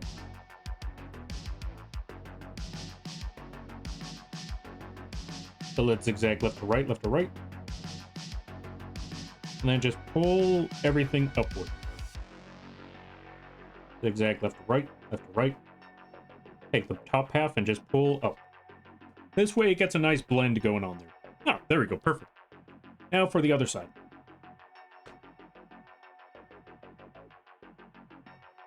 Let's add some zigzags right over here.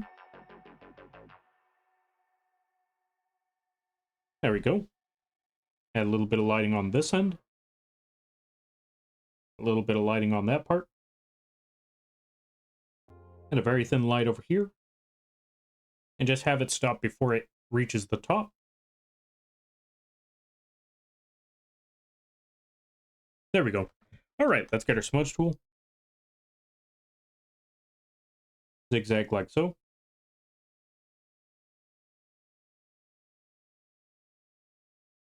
Make it a little bit shorter on the left side. So not zigzag as much.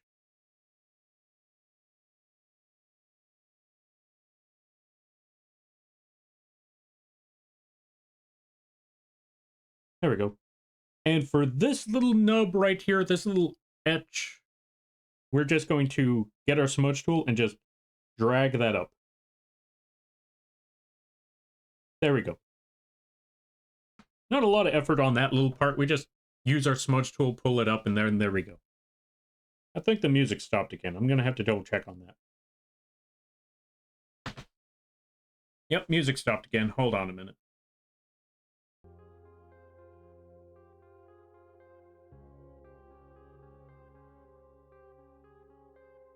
blend that in a little bit. Take the top, pull up, blend a little bit. Take the top, pull up. There we go. Now that part is all set. Let us save. And let me see, what's the next part I should be working on? Well, let's start working on the clothes next. Let's get the shade for this. Let's brighten it up a bit. Oh, here we go. Perfect. Let's get the shade for... Or yeah, let's get a lighter shade for the hat and add that shine.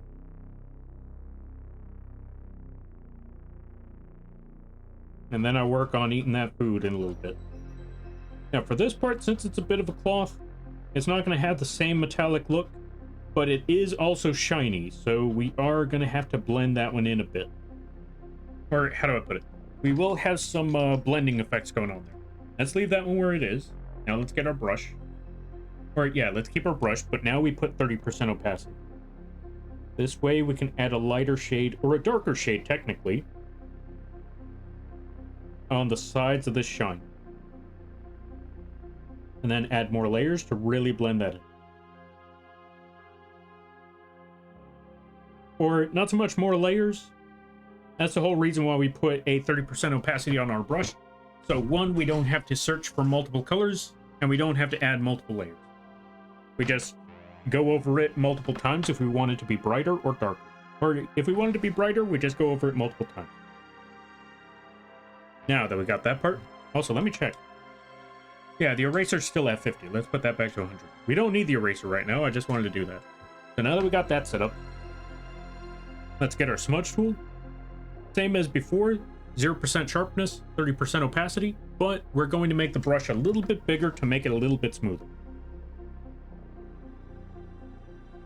There we go. Because again, this isn't quite metallic, but it is shiny. This is some shiny layers, so we wanted to give the cloth a bit of shine without it feeling metallic. Now that we got that part, let's put the outlines on the edge of said image. On the edge of said cloth. We're still going to keep our brush at 30% opacity and maybe go over it about 2 times. Let's do the same thing over here. 1, 2. There we go. Let's also add an outline at the top of this cloth.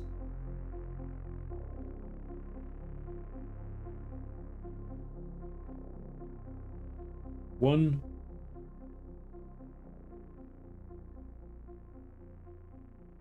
And 2. There we go. Let's zoom out. Perfect. All right, so that cloth has its blending going on there. Let's do the same thing over here. Let's start again. 100% opacity on the brush. And make a very large shape. We kind of want to make it semi-hourglass. There we go. Semi-hourglass. So the middle part is thinner than the than the top and bottom.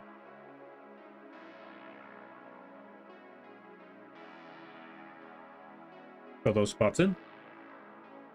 Get our brush. Put it at 30.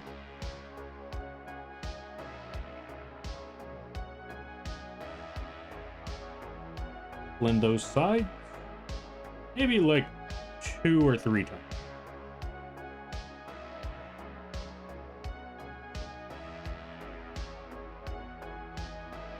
There we go.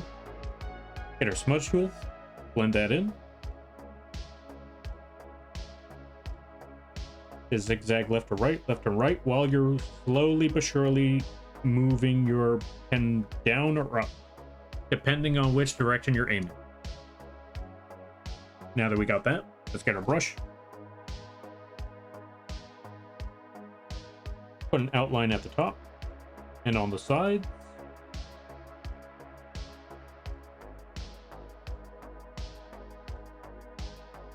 And go over this at least once or twice.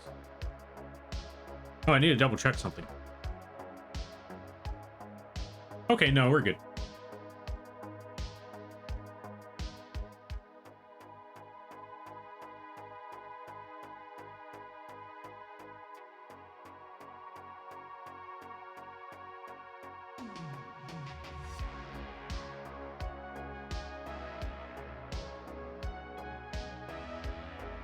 Just like that, we got the cloth all set. Now for, let me see. We start working on this side next.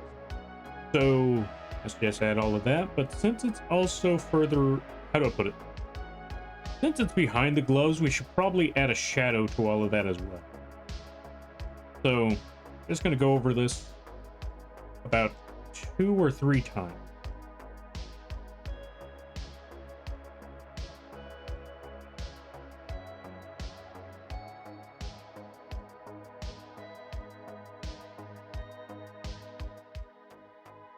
Okay, 4 times.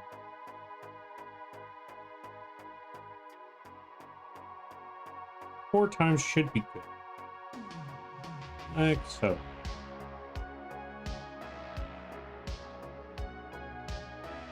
Then we get our smudge tool.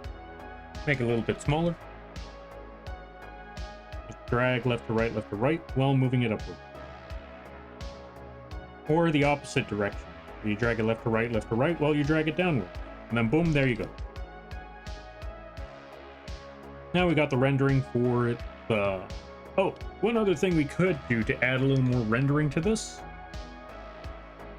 Just get our brush and put an outline at the bottom, like so.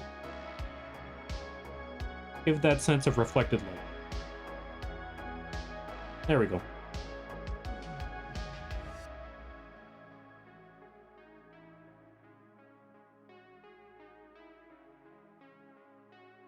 Put some outlines on the edges of, yeah, just put 2 more lines on the left and right edges of that cloth. And we should be good on that part. Is there anything else I'm missing? Well, there's a lot that I'm missing. We still need to work on the main part of the cloth, as well as the skin tone, because I actually hadn't worked on the skin tone this entire time. You know what? I think that's our next step. Let's work on that next.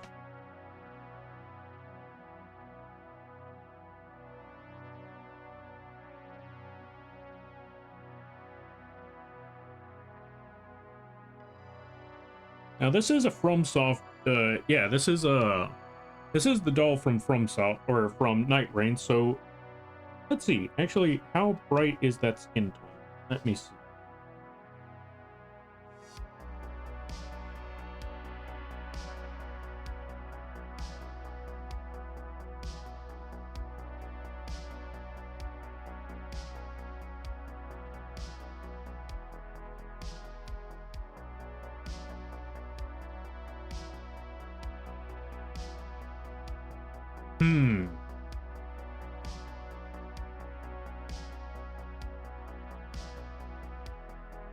We might have to make the tone brighter than expected. This should be good. Let me see.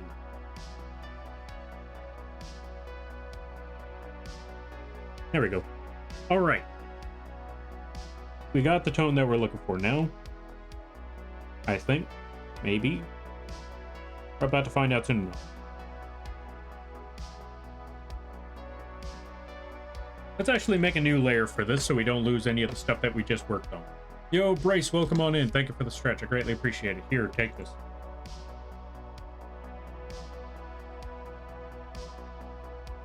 Folks, go check out Brace for Science. Really nerdy people, really cool streams, really awesome folks. All that good stuff. If you're a fan of FromSoft games like Armored Core, if you want to see Armored Core, go check them out. Or if you just enjoy some casual games, some nerdy streams, this is a good place to go. Also, if you're a big fan of Artorias, you especially want to be here. But yeah, I hope things have been well on your end there, Brace.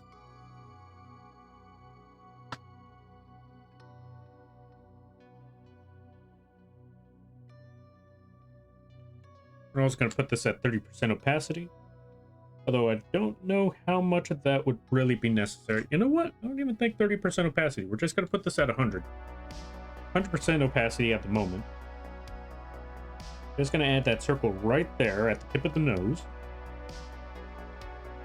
We're just going to add those highlighting shapes where I think it's necessary. Like at the top of the lip. Or at the top of said bottom lip. Like right there.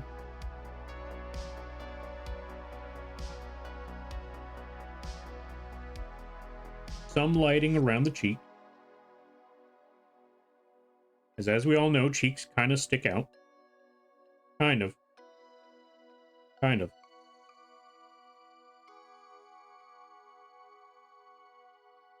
We got to add some lighting to the forehead. Highlight, apply directly to the forehead. Highlight, apply directly to... I'm gonna stop.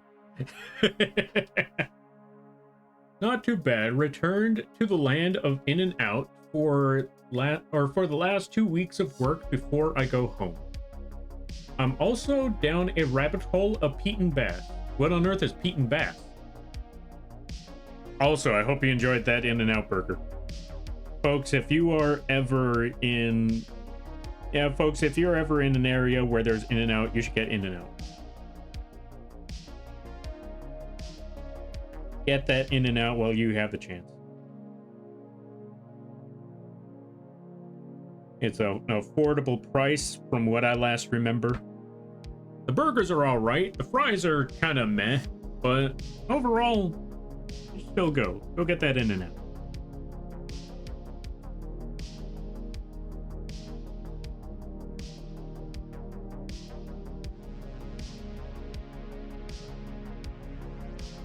Also, my brain is fried, so if you don't hear me saying much, there's the reason. I'm not even supposed to be here today. I'm probably going to say that a lot because I'm not supposed to be here today.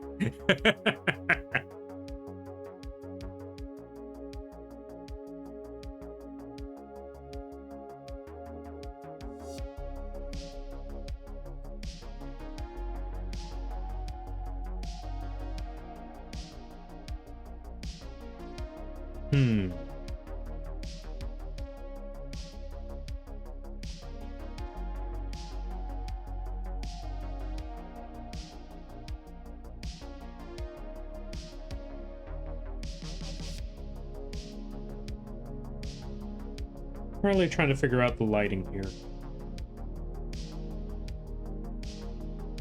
I think I got it figured out.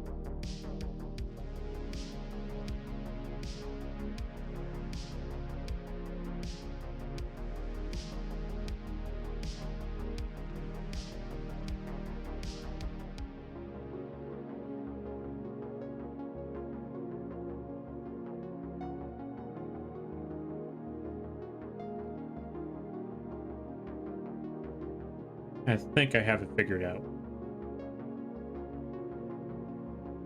I'm going to take a minute.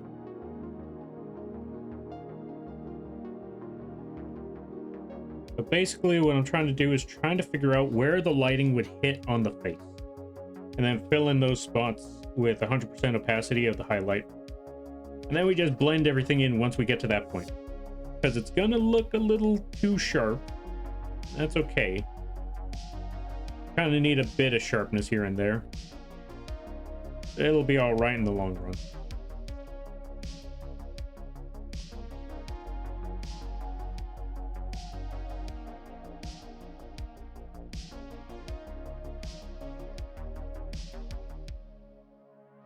And right here should be okay. For the most part, this should be all right. Now that we got all those shapes in, get our brush. All right, let's get our smudge tool and let's start blending this sucker in. Also, let's see.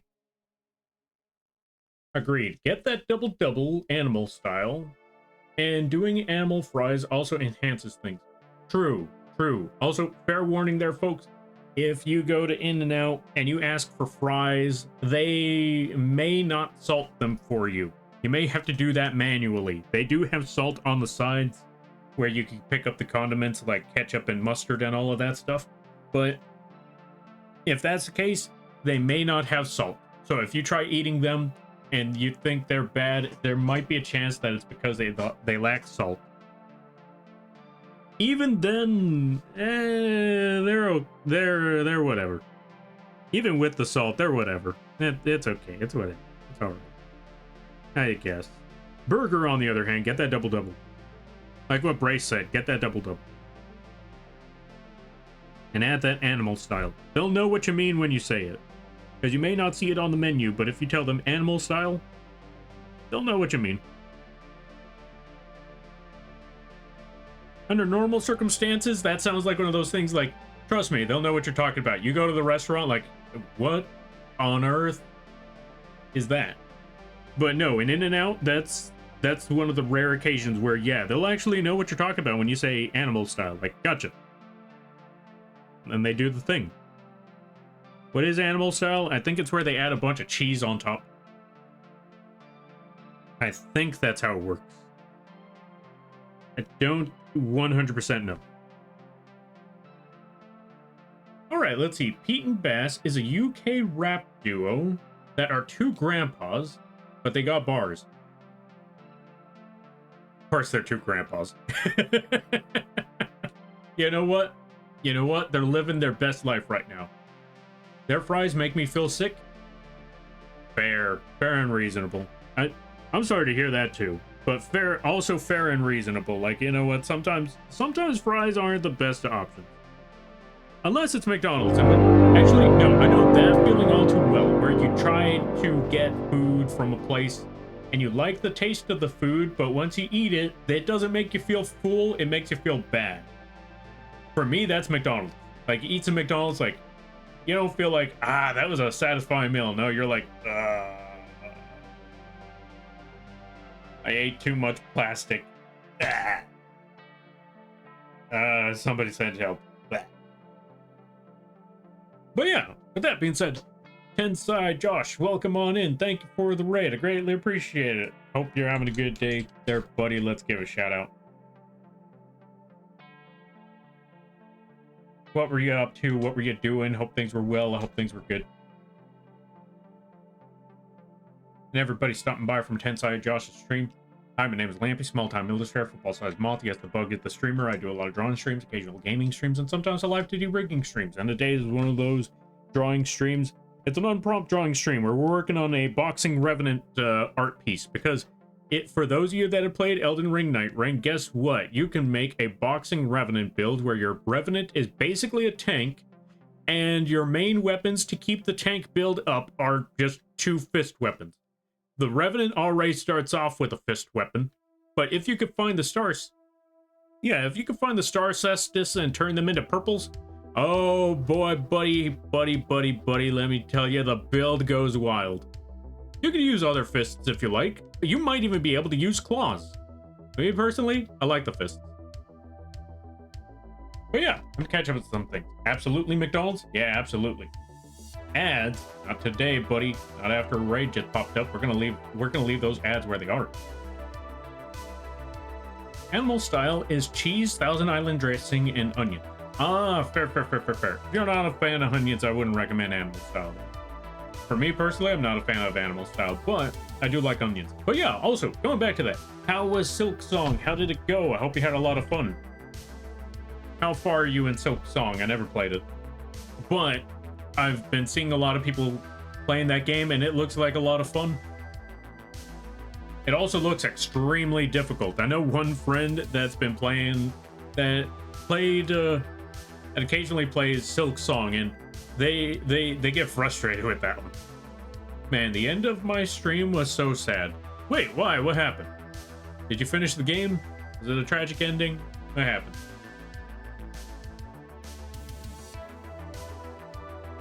I thought I was gonna be happy beating the Yaoi away, but it was such a sad ending. Oh, fair. Sorry to hear that there, Tensai. Or do you prefer Josh? You let me know. But yeah, I'm sorry to hear that one there, friend. You know what that means, right? You just need to find a new vice. Okay, maybe not the word vice is the right one. You need to find a new story. Time for a new tale. It's okay. Either works, by the way. All right, that's fair. Or you just have to let that one process for a minute. And hopefully you'll feel better after.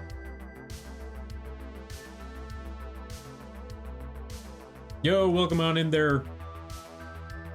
A High the Moon. I think that's how you pronounce it. Thank you for the follow. I greatly appreciate it. Welcome to the Moth Crew. I hope you enjoy your stay. By the way, you're lamping now. If you don't know what that means, don't worry about it.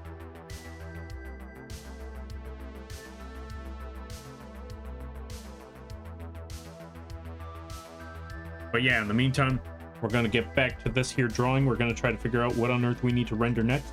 Okay, so we got the rendering for the face done, which, not gonna lie, that happened faster than I thought. Not the moo? Oh, mo. Mo-oh. Ah, thank you for the clarification. I greatly appreciate that.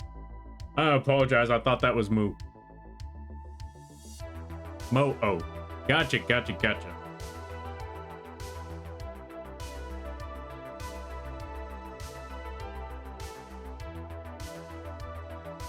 No, that's okay. Thank you for your understanding. I greatly appreciate that. And yeah, now I know for the future. Now I know for the future. It's not moo. Also, force a habit. I've seen multiple moos out there. But yeah, right now we're just trying to add some shading to the eyes.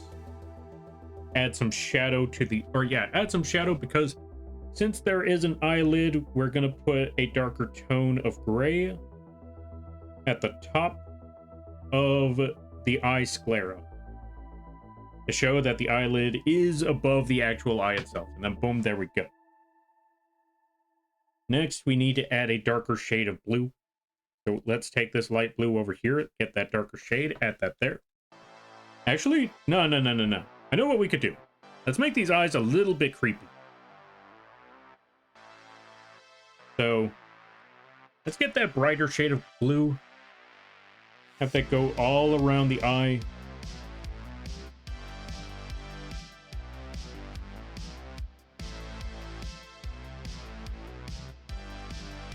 We're just going to add 2 lines around the side, but not have them hit the edges. Just going to have them be right next to the edge.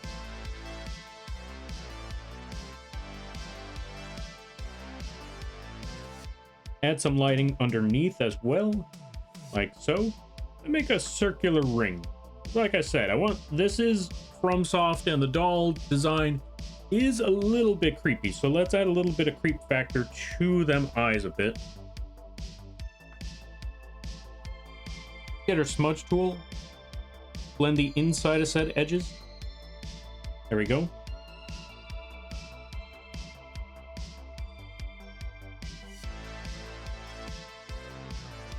Just blend the insides.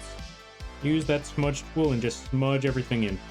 Really give it a slightly dead, or not dead, but slightly lifeless look at the start. Doesn't seem like all that much. Doesn't seem creepy enough. But that's where we go to the next step. We're going to get this light blue. Get a very, very dark blue and a little bit of saturated there. Well, maybe too saturated. There we go. Then we add ourselves an oval.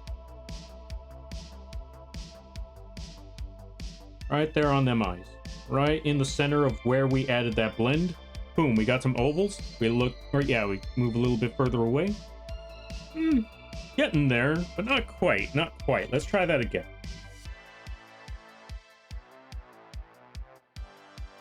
Make them a little bit smaller too. Smaller ovals. Like so. Now we could add a shine to them to really make them stand out. But that would also take away the creep factor from them. We want that factor to be slightly creepy. Just a little bit. I think. I don't know. Maybe I'll add some lighter shades to it a little bit later down the road, but make it a little creepy. Just a little bit. Not too creepy to where it's almost horror-like, but not your typical design. And I think that works. I think that's coming along.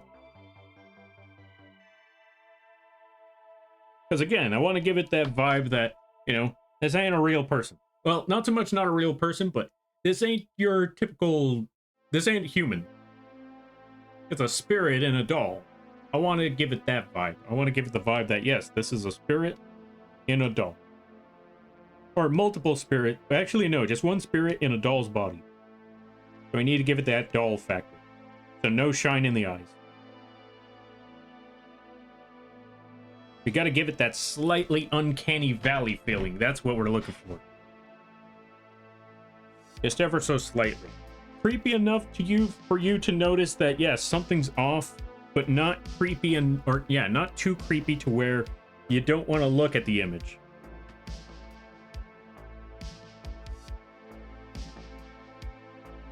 Oh, there we go. Perfect. That's what I'm looking for. I'm trying to give it a feel of you're looking at this thing because all the features are there, but something just does not seem right.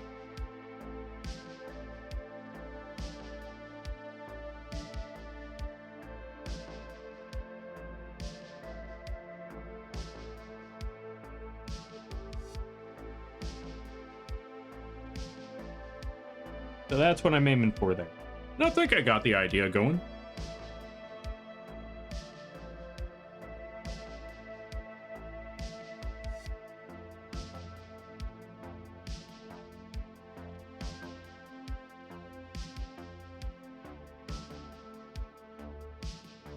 Also, we're going to get our eraser and just erase a bit at the top up here because we don't really want that blend, or yeah, we don't want it to feel like, how do I put it? We don't want it to feel like the gloves are slapped straight onto the arm. We want it to feel like the arm is within the glove. And in order for that to happen, we got to have a bit of a shadow casted on the outside here.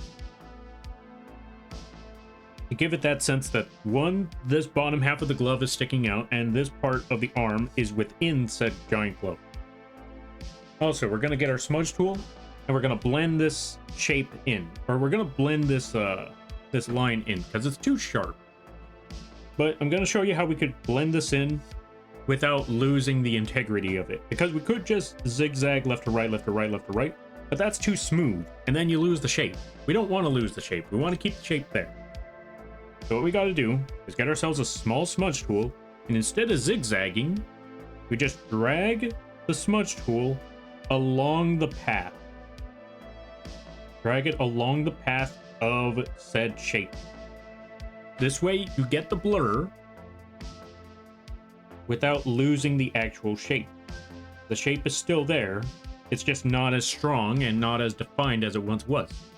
There we go. Also, you can also notice that we still have the metallic look on the arm, and that should not be the case. So, now that we have that, now that we blended in with the smudge tool here, but it still has that scratchy metallic look, what can we do? We can either actually, we got two options. Get our smudge tool, put it to 0% sharpness. We get a nice rounded, softer blend with everything, and even if it doesn't get soft enough on that blend, just zigzag left to right first, like so, and then actually, you know what, we're gonna take this brush, we're gonna drag this across right here so you can see this. Take your smudge tool, zigzag left to right, and as you can see, it may not blend in well enough. It may not blend in perfectly. So if you wanted to blend in a little bit better, after you zigzag left to right, zigzag again up and down, and move it closer to the shadow side. And boom, there you go.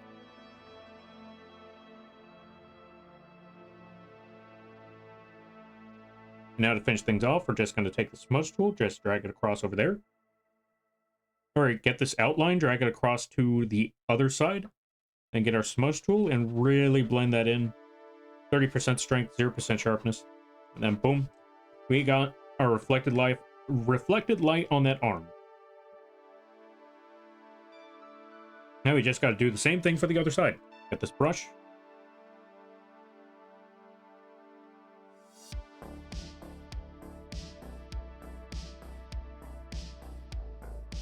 Drag it all the way from one end to the other. Get our smudge tool. Make it a little bit bigger. I think we could work with that. Smudge left to right, left to right. Actually, move it a little bit closer. Actually, no, this should be fine. Zigzag up and down, up and down. Left to right a couple more times. Actually, let's start from the outside for this one. Left to right. Up and down, up and down. And there we go. Now for the last part. Add that outline here. Well, not the last part. We still got one more part to do after that. Zigzag. drag down, get our eraser. As I mentioned before, we want to make sure that this doesn't feel like it's just that the glove is slapped on it. You don't want that glove slap detail on that. No. We want it to feel like it's actually blending in there. So now that we got that, get our smudge tool and drag along the path. Maybe once, maybe twice, maybe a couple of times, like so. Put the transparency lock on that. Or not the transparency lock, but the clipping mask, so it doesn't branch or, you know, go outside of the shape that we currently have. There we go. I got that one all set. Let's actually take this brush, drag it across one more time over there. Get our smudge tool. There we go, perfect. Let's zoom out. And now we got the arm rendering, the face render, all of that good stuff.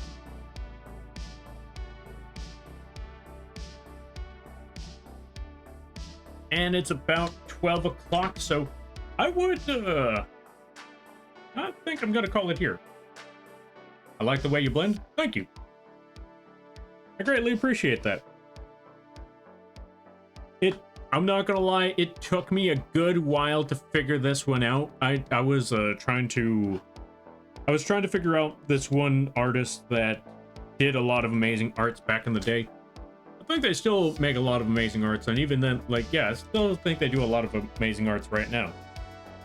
Let me go find the name of them.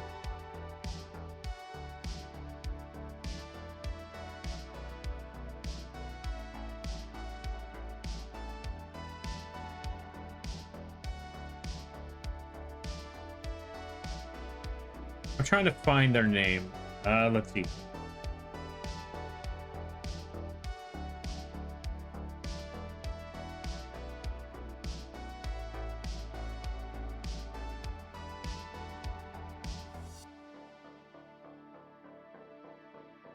No, I found Gooseman. I'm not trying to find Gooseman.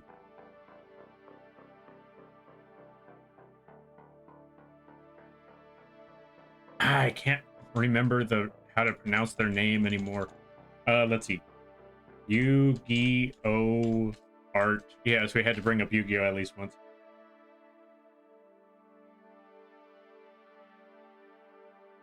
Has to be brought up at least once.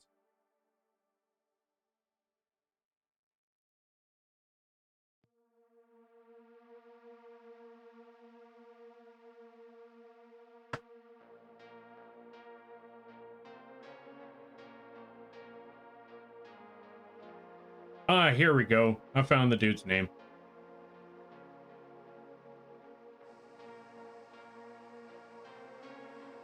Genzo Man. I think that's how you pronounce it. Genzo Man. Anyway, I saw their artwork. Like, especially their, like, Greek god artworks and stuff. And I really tried to figure out how to blend that one. And they made a YouTube video a really, really long time ago. I don't know if that YouTube video is still there, but when I saw that one, I found out how it worked, and it turns out a smudge tool is what they did to work with a lot of the blending that they do, and holy moly, it changed my life. After I found out smudge tool is the answer. The answer to all my problems has been smudge tool. Good to know. Good to know indeed.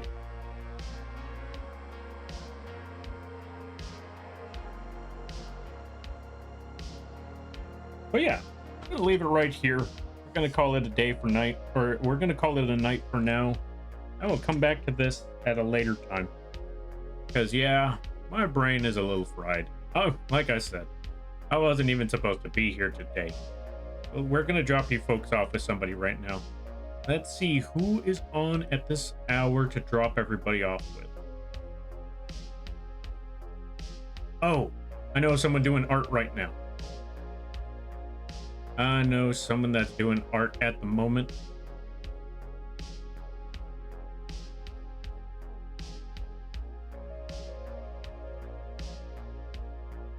I don't know exactly what they're drawing. It looks like a thumb. We're just gonna drop you folks off over there. We're gonna drop you folks off with a BLT. They have a very, very unique model. They have a fish. Really funny times over there. Let's go drop you folks off over there with Fish. Oh, they're drawing a comic. Oh, hey, even better. We're going to drop you folks off over there.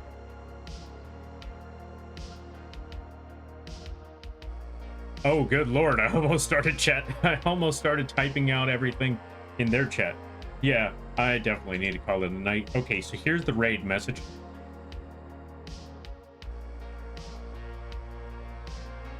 Oh, I know what I could put. Night, rain. Actually, no.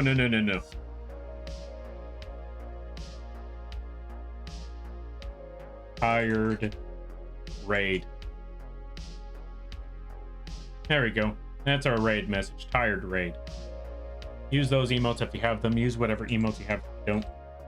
I will be back tomorrow to do some actual... Yeah, I'm gonna be back tomorrow for my usual streaming time. I might either work on this again, or I was gonna work on a project for a Spock. I might come back to this one because I really want to finish this art piece. Or I might leave this one for Wednesday. You know what?